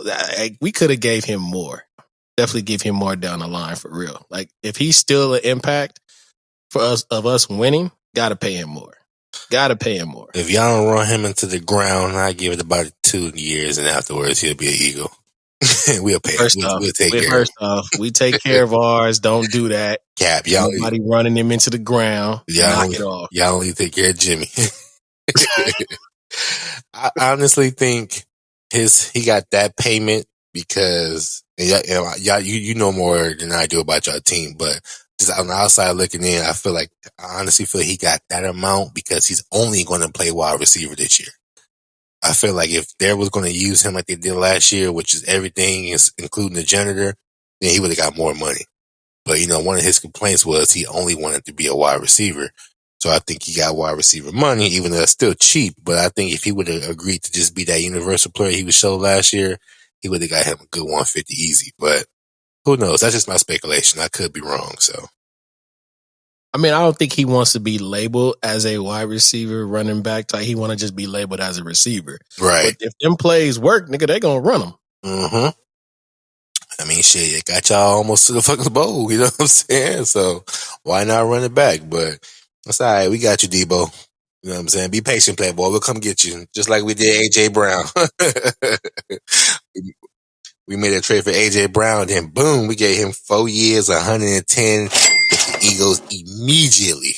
As soon as the trade was done, that nigga got paid. We don't play around. Y'all don't play around, or y'all had the money laying around. Call it how you want, nigga. We paying niggas. I'm just saying. Who else we got? Mr. Gummy Bears, Mr. Gummy Worms. What's his name? DK Metcalf. This nigga buffing in the microwave talking about he only eat 1 meal a day in a bag of gummies. Nigga, I've been eating gummies since 04. I gained nothing but weight. Nah, but he got 3 years, $72 million. Plus, he got a $30 million signing bonus off top. So, he's staying with the Seahawks. He ain't going nowhere. He got his money. He finna have a trash ass year with Geno. So at least he paid now. You know what I'm saying? Yeah, that's cold. He gonna have a trash year. That's fucked up. Bro, you saw that quarterback? Geno Smith was trash at the Jets. He was trash in New Orleans. Now he about to be trash in Seattle. So DK got his money, man. Hopefully he get him a gummy endorsement because he ain't about to win shit else. But I'm just saying, bro. Moving on, Stephon Diggs got 4 years, $96 million. So he's staying with the Bills. So That's not bad. That's not bad. Yeah. Now the biggest question of them all right now, bro, is will Lamar Jackson get paid? Yes, 100%. He better. Will his loyalty pay off though? Because first of all, I just found out this motherfucker don't have an agent. I don't know how true that is. I heard he's actually his own agent. So I don't know how true that is, but if that is, that's crazy. Secondly, he's already agreed that he's not stressing it as far as getting a contract extension because he feel like they're going to take care of him. So he's planning to play this year on his remaining contract. But a lot of people feel like he shouldn't play in case he gets hurt.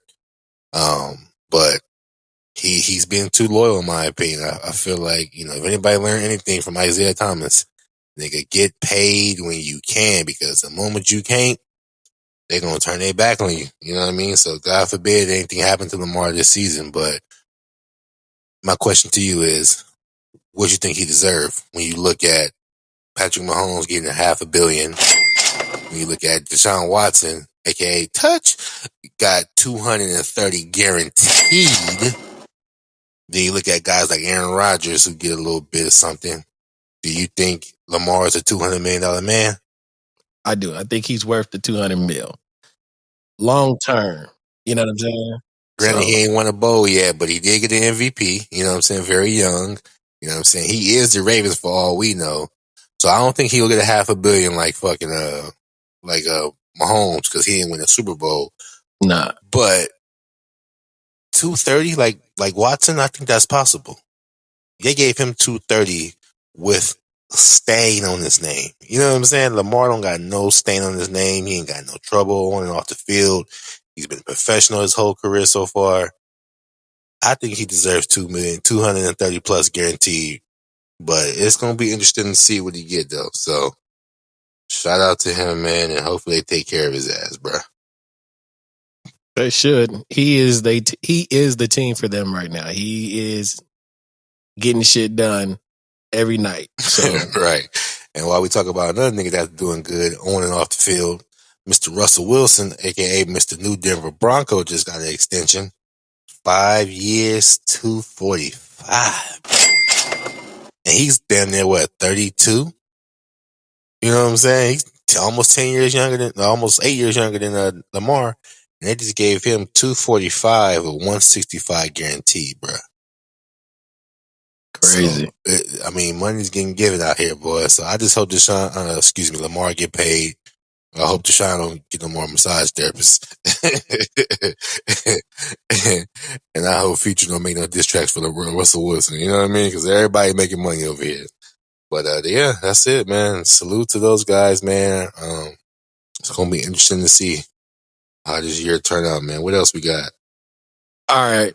So the biggest story in NFL is the whole Deshaun Watson, the suspension, 6 games.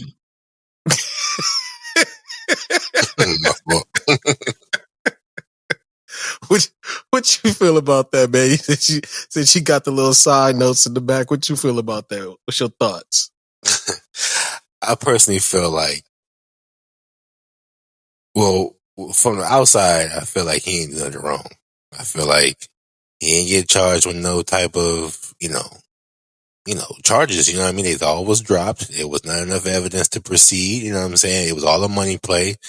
I feel like the Texans tried to get at him and do him dirty. It backfired, so nobody can charge him because there was nothing done that wasn't consensual. You know what I'm saying? Every woman who was there agreed.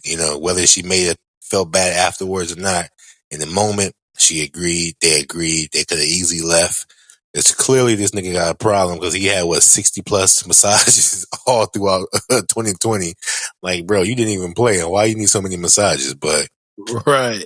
And what if they could consider it personal conduct violation, right?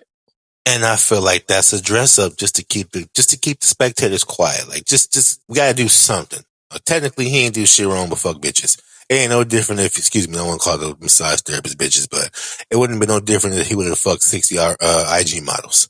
You know what I'm saying? It's just the fact that they try to paint that picture. It clearly didn't go the way it was supposed to go, which means he didn't do it. So you're going to fine him and suspend him for being a hoe. You know what I mean? Like, I guess because they acted out, or I guess because they was, mad about it. But technically he wasn't hit with nothing. Like, I feel like if no one on the outside made a big deal, he would have been playing game one. No problems. But they had to do a little something. So that's why they said initially the 6. But when they was like, oh, only 6, that's enough. Goodell had to, put his chest out a little bit. So he gave him 11, you know what I mean? Plus a $5 million, $5 million fine, which is supposed to go to charity or whatever, which my thing is why that $5 million can't go split amongst those women. I'm just saying. It don't work like that, bro. You already know it. What do you mean? Okay, where that $5 million finna go to? What organization that shit finna go to? Man, that shit ain't finna go nowhere. They knew what they was doing. The Browns knew what they was doing. The NFL just flip-flopped them last minute because of outside noise. Because that contract was put together with all this information going on. The NFL signed off on it and knew he was going to get this contract. And it's smart, bro. Think about it. They knew it was going to be some type of repercussion. That's why they gave him a $230 million guaranteed deal that would take place in the 2023 season. And this year, he was only going to get $1 million because they knew he was going to get suspended for at least a couple of games. So everybody on both sides is playing the ball. It's just unfortunately, public opinion has struck again, and they had to do something to save face. You know what I'm saying? But well, if you feel like he didn't really do anything wrong, then why won't he try to appeal this? Because nigga, next year I get 230 guaranteed. I don't give a fuck about this little $5 million. Like, nigga, I already had $5 million. Like, my contract this year is supposed to be just $1 million.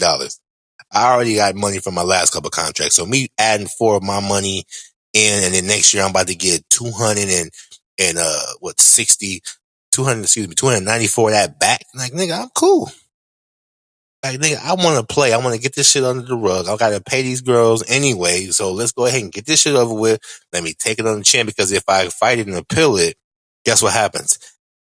I appeal it. It goes back into the system. They huddle up again. They try to, okay, let's come back now. Let's go ahead and they say, oh, we'll give you 9. You know what I mean? But in that time of appealing it, it ain't going to happen overnight. It ain't going to happen in a day or two. That appeal could take 6 or 7 months, which means that can prolong him plan, which means that might roll over into next season. Now his money will get affected. So why appeal it? Just get it over with, take it on the chin, get it out the way. Come next year, I get a full season to myself, and I get all my money from here on out. You know what I'm saying? Like, I'm not finna sit here and appeal it when y'all gonna fuck over. This shit gonna roll over to next year. Now the fine is even healthier. And then it might find some new shit and make my suspension go from 11 games to another year. Now I'm out 3 years? Nah. They knew he was gonna get suspended. They didn't know how many games. They said, fuck it. These remaining, after the 11 games, he'll come back with week 12 or whatever. Those games going to be the games to get his rust off. And then come next year, Cleveland going to be a powerhouse. That's my thoughts. All right. All right. Sounds good. Now, you made a good argument. I ain't mad at you. Right. Speaking of somebody who they should suspend, who they should put on protocol, is your boy Aaron Rodgers. That's what they should be looking into. Shaking my head. This nigga over here on podcast is admitting that he over here was playing games on perk 30s and taking mushrooms. Like, nigga, I thought they have a drug protocol. Don't they have drug? You know what I'm saying? Obviously not in Green Bay. Same nigga that lied about having the vaccine, and the same nigga who said, well, I do or I don't, but y'all got to figure it out on your own. The same man who done okie doke y'all once is now telling y'all again, I'm playing high. I'm on shrooms. Half the time, I don't even know where I'm at. Like, you know what I'm saying? Like, that nigga thought he was playing football on the Mars or whatever this whole time. Like, come on. Ain't that some type of drug violation in the NFL? Like, you could do what you want in the off season, but even then, they still get drug tested. But your boy over here say, "Oh yeah, I popped the perk 30." Like, nigga, is you a rapper?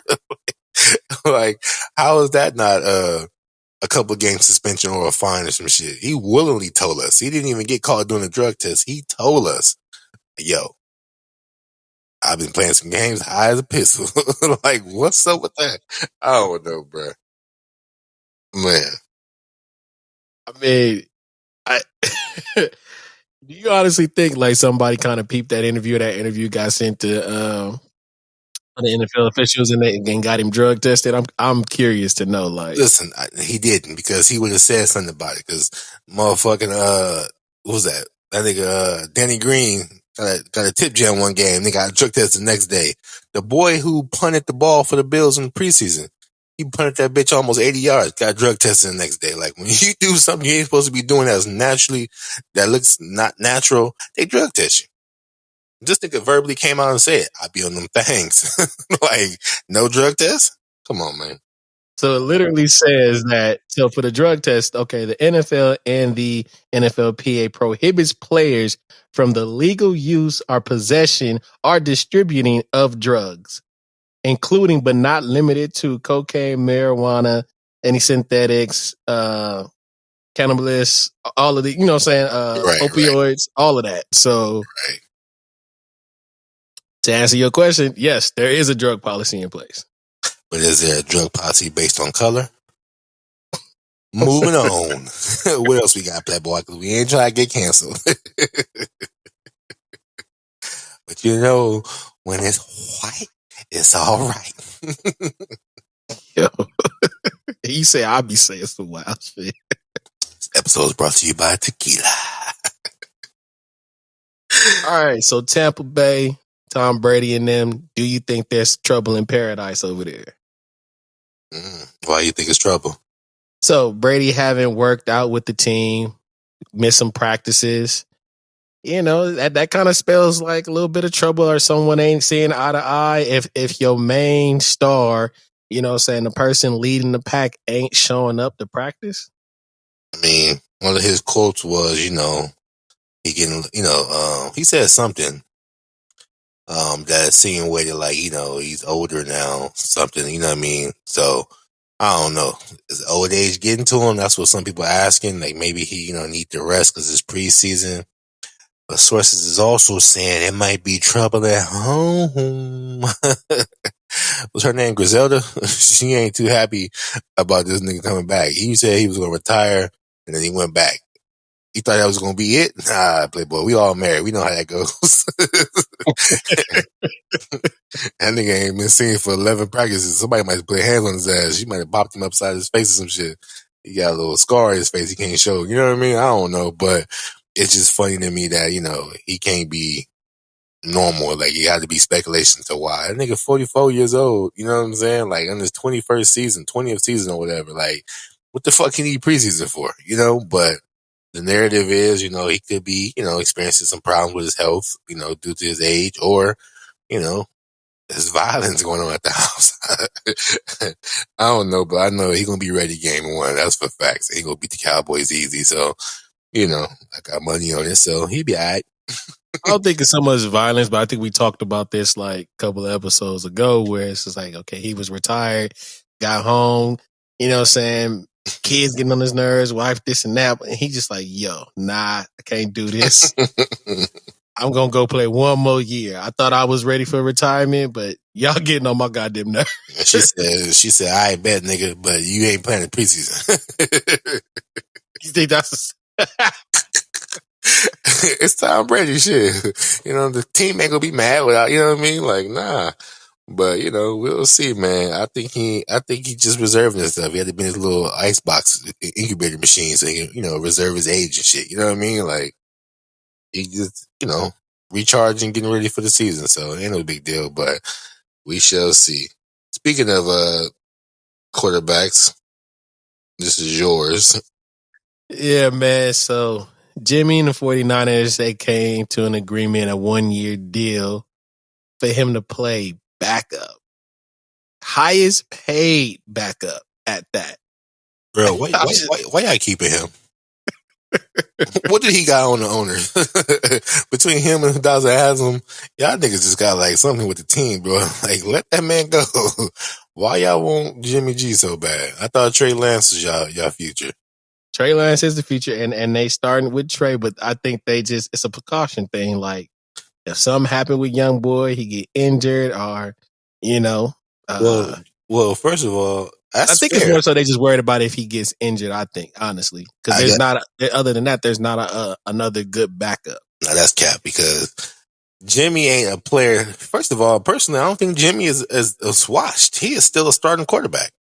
No, I don't disagree with you. So why the fuck he not in somewhere like Seattle or New Orleans where he could be getting, especially Seattle, he could be over there. But who's to say his chances of probably getting a better payday is probably more higher if he waits one more year, which is a possibility. Someone, me and Unc had a conversation about that. That makes sense. That's not a possibility, but why not go over there and play? He obviously he got $6 million for this 1 year, but he could at least got 15 for 1 year with the Seattle Seahawks. They desperate. You know what I'm saying? They got Geno Smith. Like, what the fuck? It would have gave me some money. I would have played. You know what I'm saying? Like, I don't know. I don't think it's cool because that means it might fuck up Lance's thought process. Like, I can't fuck up. I can't do this. I can't do that. Because the moment things don't go the way y'all want it, here comes Mr. Saver. You know what I'm saying? And I don't like that. You know what I mean? But that's not my team. So, well, even Jimmy said like he sees the talent in the kid and he's actually coaching him, things like that. So that could be another reason why Jimmy's staying around one more year. Niggas lie every day, B. Niggas lie every day, B. I'm just saying. If I bet you his tone gonna change when he go to a different team. But right now, I'm not finna fuck the locker room up by saying the truth. Nah, I'm gonna go ahead and say what needs to be said. That's a veteran move. Nah, I see a lot of potential in you. Gonna be a good shut up, nigga. You ain't happy about it, but we shall see, man. I also think, low key, Jimmy might not be fully healthy and they just gonna mask it real quick. You know what I'm saying? So those just my thoughts, man. But no, that's a possibility. Moving on from that, speaking of quarterbacks, Baker Mayfield. Your boy. He got with the Panthers. I think I got to run that back. I did say I thought Cap would get picked before him, but Seahawks don't. They keep, speaking on Kaepernick, but, they didn't take advantage of it. So they stuck with Geno Smith week 1. And Baker went to the Panthers, of course, and in good fashion, he took Sam Darnold's spot. So now he's the week 1's quarterback, QB1. And he already said he gonna fuck the Browns up. Game 1. So that's gonna be a good game to watch. Talking big shit now that Deshaun ain't playing. But we see. You know what I mean? But shout out to him. You think he's talking all that big shit because Deshaun not playing? Is that what you think it is? Come on, bro. Come on, bro. I wanna show y'all that y'all picked the nigga that like to touch people over me. I'm about to smoke y'all, but it would be a different conversation if Deshaun was playing. I'm just saying. I ain't gonna hold you. that shit just funny to me, bro. I still got the Browns winning the first game against the Panthers, though. I'm all in with the Browns because they still got other pieces that they can do. You know what I mean? So we shall see, man. What else, man? We got some more serious good football news. I'll let you take this one. Yeah, so Brian Robinson of Washington was shot in an attempted robbery. Now, I don't did it say or did you hear like how he's doing and what type of injury that he sustained? Like where he was in critical condition, but he survived. They had a video showing he showed up to practice. just to get the coach some Oreo cookies like he requested. I guess they had like little, player duties and shit. So he showed up on crutches, gave the coaches Oreos, and everybody was clapping and hugging him. So he's moving. They expect him to actually possibly join the team and play so at some point later on this season. So the wounds may not have been as bad as it seemed, but prayers up to him, healthy, speedy recovery. You know what I mean? And that shit crazy, man. Like, Most definitely. It could have gone another way, totally. But I think coming back this year, if you were in critical condition in the hospital, coming back this year to play football, I don't know, may not be the smartest move, but it all depends on where he was hit, what I'm saying, and right. I guess the recovery. Could be half Wolverine too, so who knows? But salute to him though. I mean, it's the only nigga I know who can heal fast. You know what I'm saying? Like, so hey.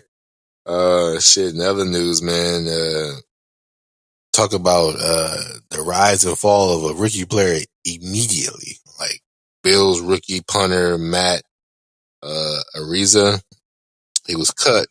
Yeah, he was cut after a civil suit hit the news of him and two guys from college allegedly gang raping a 17-year-old girl.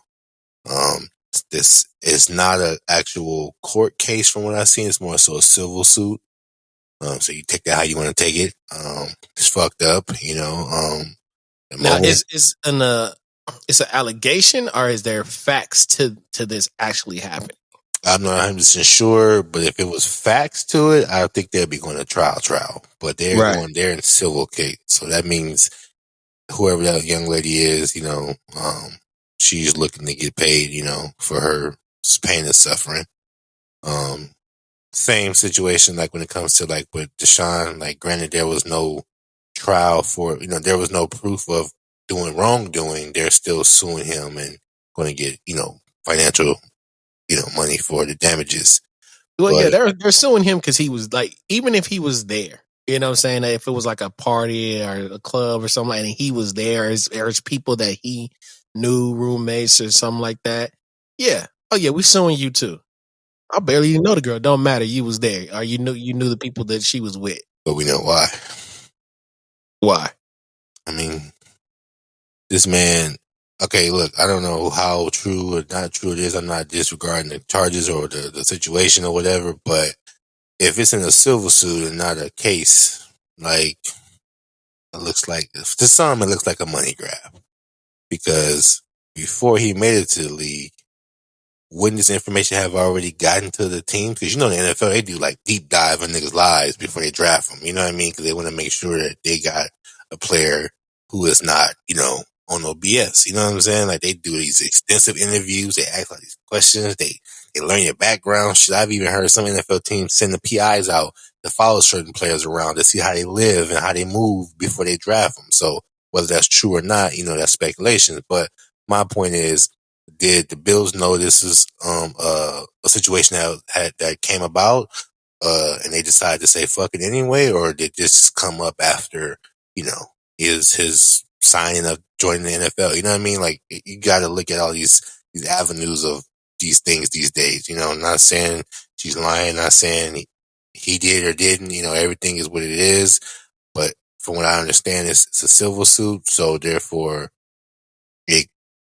She's gonna sue them and get money for it. And to some, reading the comments, it looked like this wouldn't even came about if he never made the league. You know what I'm saying? Just throwing it out there, so who knows, man? It's fucked up regardless. It's one of the biggest things college athletes have to worry about and have to deal with when they're in college and they, have a path to future millions. Anything you do can come back to haunt you. You know what I mean? Like, if he did do it, he should be going to jail and not paying somebody a couple dollars and getting off. You know what I'm saying? But regardless, they cut him.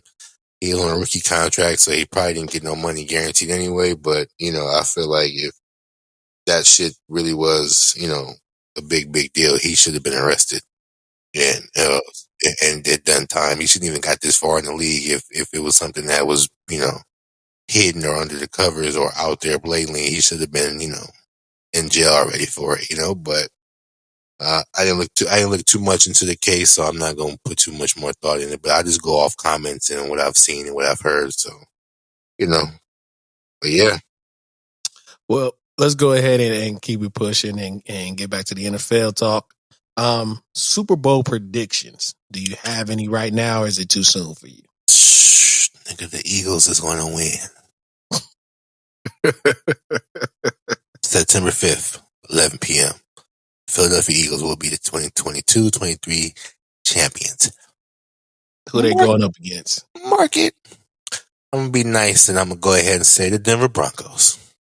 Wow. All right. And I got $5 on it on FanDuel. Payout gonna be about 11,000. So yeah, every prediction I'll speak on, bro, I gotta bet go for it. So I ain't just talking it, I'm living it. So I got the Broncos and the Eagles in the Super Bowl. Damn.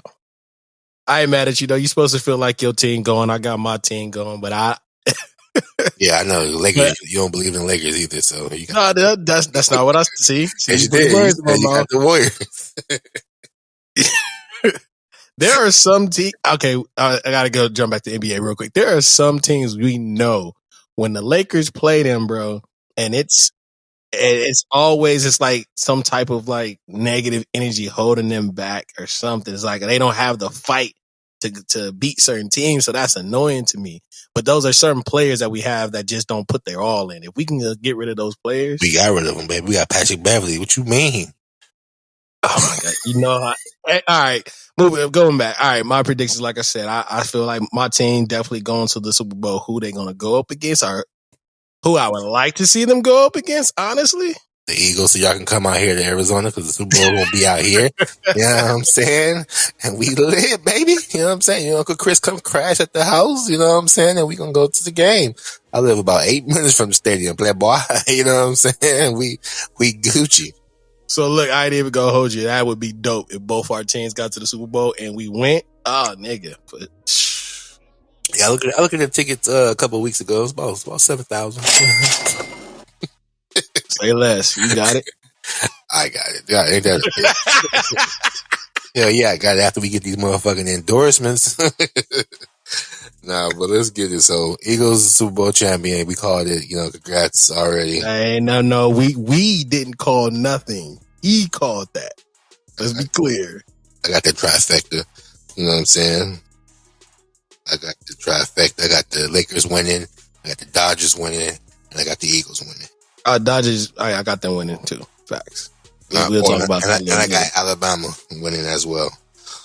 I got all the sports. Don't even ask me how much it is. No. Speak on that. I want to know. We can talk about it offline though. 200 of them fangs. If they of all those win, Lakers, Eagles, Dodgers, Alabama. 200. That's all I got to say. All right. You know, you tell me you be needing 9%. I'm gonna need 9%. But once you cash out on yours, nigga, then it's fair game. You still gotta pay your dues. I got you, bro. Don't even trip. Cap. Anyways, moving along. This nigga treat me like a WNBA player. Now, the running joke lately has been nobody wants to support the WNBA. The WNBA want to be paid like men.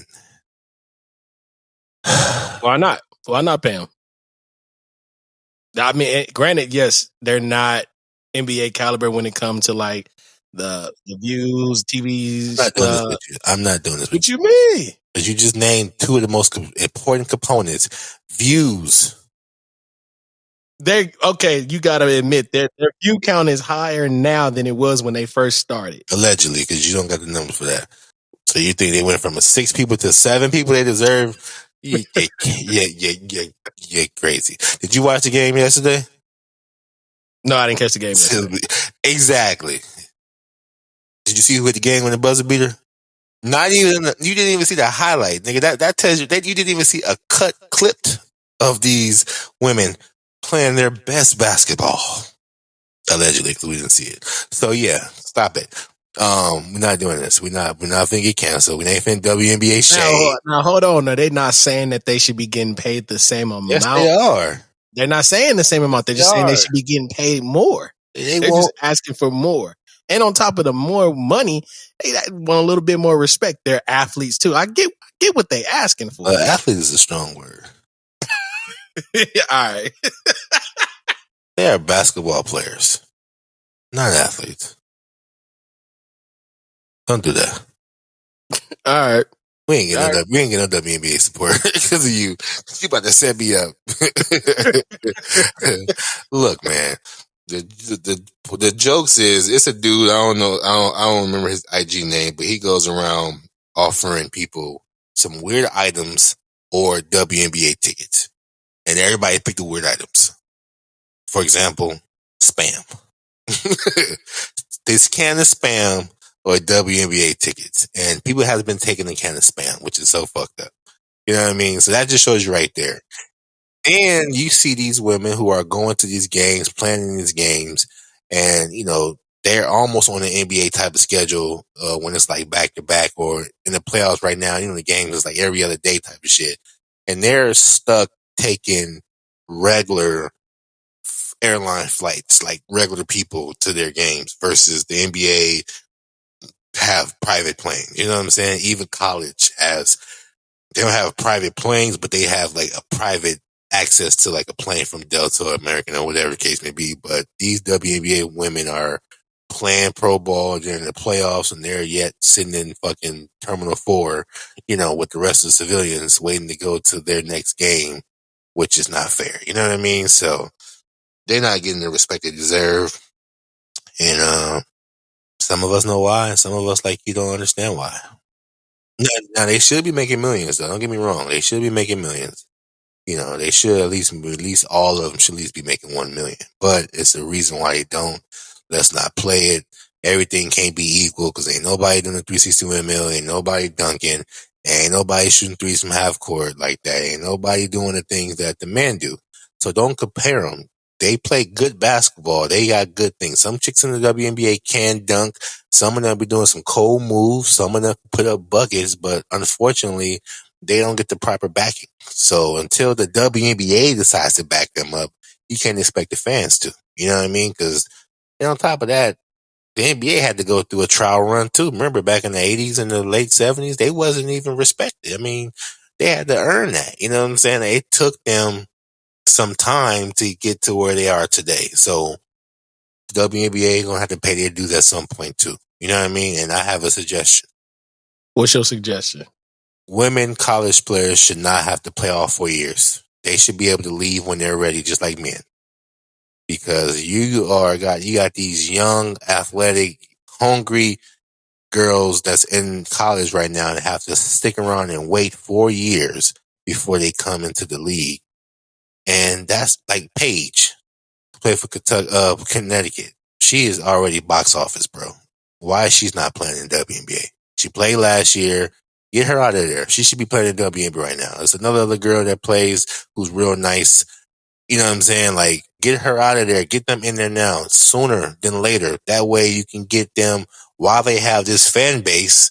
This Paige got millions of followers and so forth. She has Gatorade endorsements already, and she's in Connecticut, bro. She's still in college with a Gatorade endorsement. She has a StockX endorsement. She's already getting attention. Get her ass in WNBA so her followings can come with her. 2 million plus followers, 500,000 of them going to actually watch her play. There you go right there. You know what I'm saying? Get some of these players who actually have star power and that's still fucking active and aggressive. Because once you get to WNBA, it's you're in a system. You know what I mean? Which is like college. You play in a system, you get robotic, and then 4 years later, you lose your mojo and you go into there, and it's not the same. It's you almost go into the abyss. Get their asses while they're young and ready, no R. Kelly, and let them do their thing while they got the buzz behind them, because the buzz travels. You know what I'm saying? And on top of that, everybody fucking wishy-washy. So what's hot today won't be hot tomorrow. So by the time Paige leaves, Connecticut, she won't be the same pace she is now. She might be better, she might be more skilled, but she won't have that same fire and spark that she has right now. Unless she do something dramatic or something crazy, she's not going to have that same type of it factor she has now 4 years from now. So you think those 4 years will pretty much wear her down by the time it's time to hit the WNBA? Pretty much. Because she was hot as fish grease in high school. She had her first year in college, did great. She should have been gone. You know what I'm saying? That next year, the NIL was approved and she got crazy endorsements immediately. You don't get endorsements just for playing. You get endorsements because you have a following. You can bring fans and customers to our product. So we want to endorse you. So if you think they're willing to give her money already for that while she's still in college, imagine what it can do her going to the league. You know what I'm saying? So just my suggestion. They don't need to be waiting 4 years. It ain't like, moving on. Also, that also prevents these women from having to go overseas to make their money. You know what I'm saying? Which is why Britney's in the predicament she's in now. Oh man, facing 9 years for having some bullshit cartridge stuff or whatever the fuck she has. She's looking at 9 years. She shouldn't even be dealing with that. If she was getting paid how she's supposed to, she'd be over here at home chilling. But nah, she had to go over somewhere else to get a bigger bag. And unfortunately, she got caught with some shit. Now look, she's stuck in a dilemma. Now Dennis Rodman on his way to save her. I'm still lost at what they expect Dennis Rodman to do. But at least someone is willing to take time and take the effort to try to go, you know what I'm saying, support this girl, have her back and get her home. So shout out to Dennis Rodman for that. The USA shut that shit down immediately. The next day, it was like, he is not going. So yeah, it was a thought. But pretty cool. But anyways, man, free her, you know what I'm saying, and free anybody else. Just don't free the merchant of death. Because I think it don't deserve to be free. But we need to free Britney, you know what I'm saying? Get her back home, and then, you know, hopefully this will learn a lesson for everybody. Like, don't send our good players and our players to these other countries to make money when they can make money right here. You know what I'm saying? Why not make like a WG league or some shit? I don't know. Like, make another little league for the women or some shit. You know what I mean? But they don't need to be. Make like a big three for women or whatever. I don't know. Just keep them from going overseas and putting themselves in harm's way and getting caught up in these situations like this. Or just pay their asses. You know what I'm saying? But, yeah. So, who's your predictions for the WNBA? Who's going to win it? We're in the playoffs right now. Who you got? I think Chicago. I don't think nobody could beat them. Connecticut giving them a nice little run. Yeah, I think the Ace gonna win it all this year. But it would be nice to see Sue Bird kind of leave on top. But was it Asia Wilson? She too nice right now. You know what I'm saying? So I think she gonna prevail. I think the Ace will win when it's all said and done. But so you think the Ace is gonna win the whole thing? Yep. All right. It's gonna be Aces in Connecticut in the WNBA finals on YouTube. No, all right. No, I'm serious. That's all right. Yeah, you're right. Baseball. We got baseball coming for y'all. You go ahead and start this one. Oh wow! I got you. It ain't shit going on with baseball. Baseball play 150 something games. They still going. Niggas is still running bases. I definitely got to parlay every day because they got so many goddamn games. I ain't winning that one parlay yet, goddamn it. You know what I mean? But, you know, it's good. The Dodgers still look like they could take it. You know what I mean? A couple of teams is looking solid.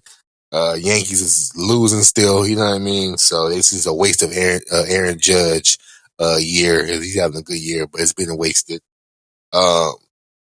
While the WNBA is trying to get money, you got guys like Juan Soto turning down $440 million. Yo, that is fucking ridiculous. Bro. I mean, it was for 15. It was for 15. It was for 15 years, but you know what I'm saying. I mean, he only like 22, 25 or some shit like that. He young still, so he really got out by his 30s. So I would have took it, but he turned down $440 million.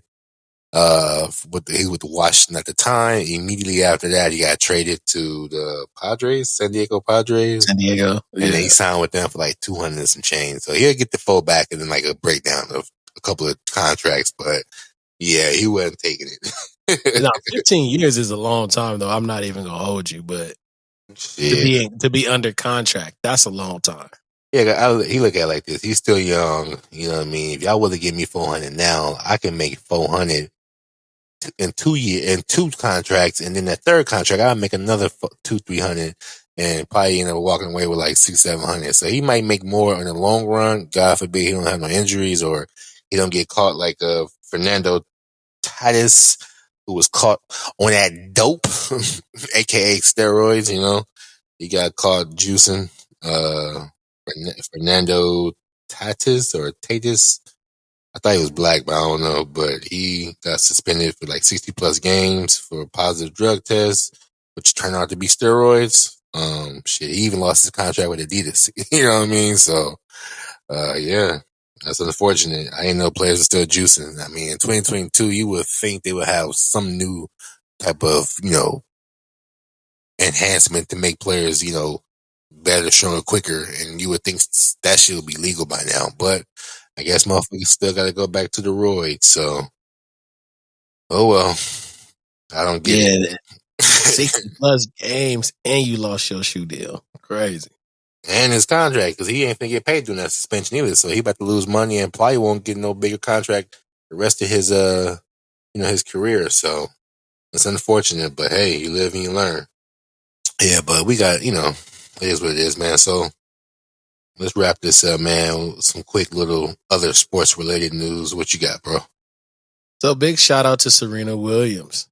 For y'all that don't know, been living under a rock, Serena Williams is probably one of the, if not the greatest female tennis player. 23 Grand Slam champion. It would have been nice this last little go round if she could have won the whole thing, but she ended up losing. But in any case, to me, I still think she went out on top. So big shout out to her, man. Like she did her thing. She's been doing her thing for years. Legend, for sure. The greatest women player of all times. She definitely laid the foundation for future black and other minority players to become tennis players right now. A young girl named Coco. She, you know what I'm saying? She's still in there right now. She has a chance to hopefully win it. You still got, what's her girl name who's half Asian?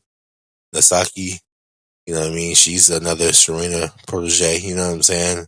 So yeah, man, Serena's leaving the game, but her mark will forever be left because she is the greatest woman tennis player of all time, and some might say the greatest athlete of all time. She had a good run, so salute to her, man. But nah, she tough. I think the only reason she lost, I think she just gassed out. Like she was tired. She looked tired to me. So man, she did. But she had the stadium rocking, bro. That's 21 thing, She had all type of people, athletes, actors, actresses, politicians, everybody was there to watch her. You know what I mean? So she definitely brought it in, man. So it's gonna be interesting to see who can hold that torch after she leaves. But we got some good women that's following her footsteps. So, do you think these upcoming women that we're speaking of, like, are they going to be able to match that same greatness? I mean, dog, she went 300 plus weeks at number 1. Nah, they're going to create their own greatness. Like Nataki, whatever her name is, her, she started off good, but you got to keep in mind the age that they are now. Serena had already had like 3 or 4 fucking Grand Slams under her belt. You know what I'm saying? Like, it's different. It's different. They're going to create their own legacy, but they won't be able to put their feet in her footsteps at all. They just won't be able to follow them, but they won't be able to match them at all because Serena was doing way more things, and Venus, way more things before they was even at these girls' ages now. But, it's just dope to see that they are here now based on, Serena's, blueprint. So that's good enough in my opinion. So salute to them. Salute to Serena, female GOAT. You know what I mean? Another big shout out though has to go to Rob Gronkowski. What kind of shit is that? Keep pronouncing it. I'm terrible with name Gronkowski, however you pronounce it. For retiring again, but having a conversation with my uncle, and we were thinking like, is he good enough to be in the Hall of Fame? And that's the question is for you. Do you think he's good enough to make it into the Hall of Fame? Well, based on what Deion Sanders said, they're giving this shit to anybody. So yeah, he got a couple rings. You know what I'm saying? He done some things. You know, Tom Brady definitely made him look good in the Patriot days. You know, so yeah, if you're judging by the criteria that it takes to get in the Hall of Fame now, you know, what Deion said doesn't take much. So yeah, he'll get in. I think so. I don't think it'd be off the strength of Tom Brady, but I think, you know what I'm saying, he's had it. Who else he got the ball from? I mean, true that. I hear what you're saying, but you know what I'm saying, it's crazy when you want to say, oh, this person's only a Hall of Famer because of this person. I mean, he ain't make the game no easier for Brady. You know what I mean? I mean, he ain't make the game no easier for, you know. But I'm saying in his own right, in his role on the team, you know what I'm saying, his position. He caught the ball and found the end zone. So he did his job. That was his assignment, and he did that. He did it. And so did everybody else. But all right. Moving on, man. Sha'Carri Richardson is back on the winning side of things. She actually beat the Jamaican runner, Ellen, beating her by 1 second, in the race out there. I think it's in Australia. Switzerland. She won at 11.29 seconds, and, Ellen had 11.30 seconds. So it's good to see Sha'Carri back on the winning side of things. Hopefully she can keep this going. Just stop talking. She's lost her mystique. Everybody talking so much, you know what I mean? But it's good to see her winning, you know what I mean? So she wasn't prepared for interviews and questions and things like that. You know what I'm saying? So she said the first thing that came to her mind of what she felt comfortable just saying. Well, she got to deal with Beats by Dre. She got to deal with Nike. So, you know what I mean? All that came before she spoke. So, salute to her. I want to see her winning, but I just don't like the other shit she be doing. You know what I mean? So, what all that came before she spoke. I'm just saying. Shout out to her, man. But yeah, y'all, that's it for the sports talk, man. We wanted to try something to give y'all a little bonus episode in between, you know, our actual episodes. So hopefully we can keep giving y'all, you know, more content like this. Football season is starting in a couple of days. So we plan to give y'all at least 1 or 2 episodes a week, an actual episode and a sports episode. So if y'all rocking with it, let us know. Yeah, we want to put out more bonus content, you know what I mean? Get y'all involved as much as possible. So if y'all fucking with it, let us know. We definitely want to keep putting stuff out there. If y'all got some bonus content ideas that's a little different from what we normally do, let us know. We'll fuck around with it, you know what I'm saying? See what's up and try some new shit out. Yeah, no, I'm definitely with that. And again, if there's some teams like y'all want us to speak on or talk more about, or certain players that we should be looking out for, be sure to hit us up and let us know that too. I'm always interested in checking out new players, new uprising teams or revamped teams. So if you got ones that you really like to watch or players that we should be looking out for, let us know.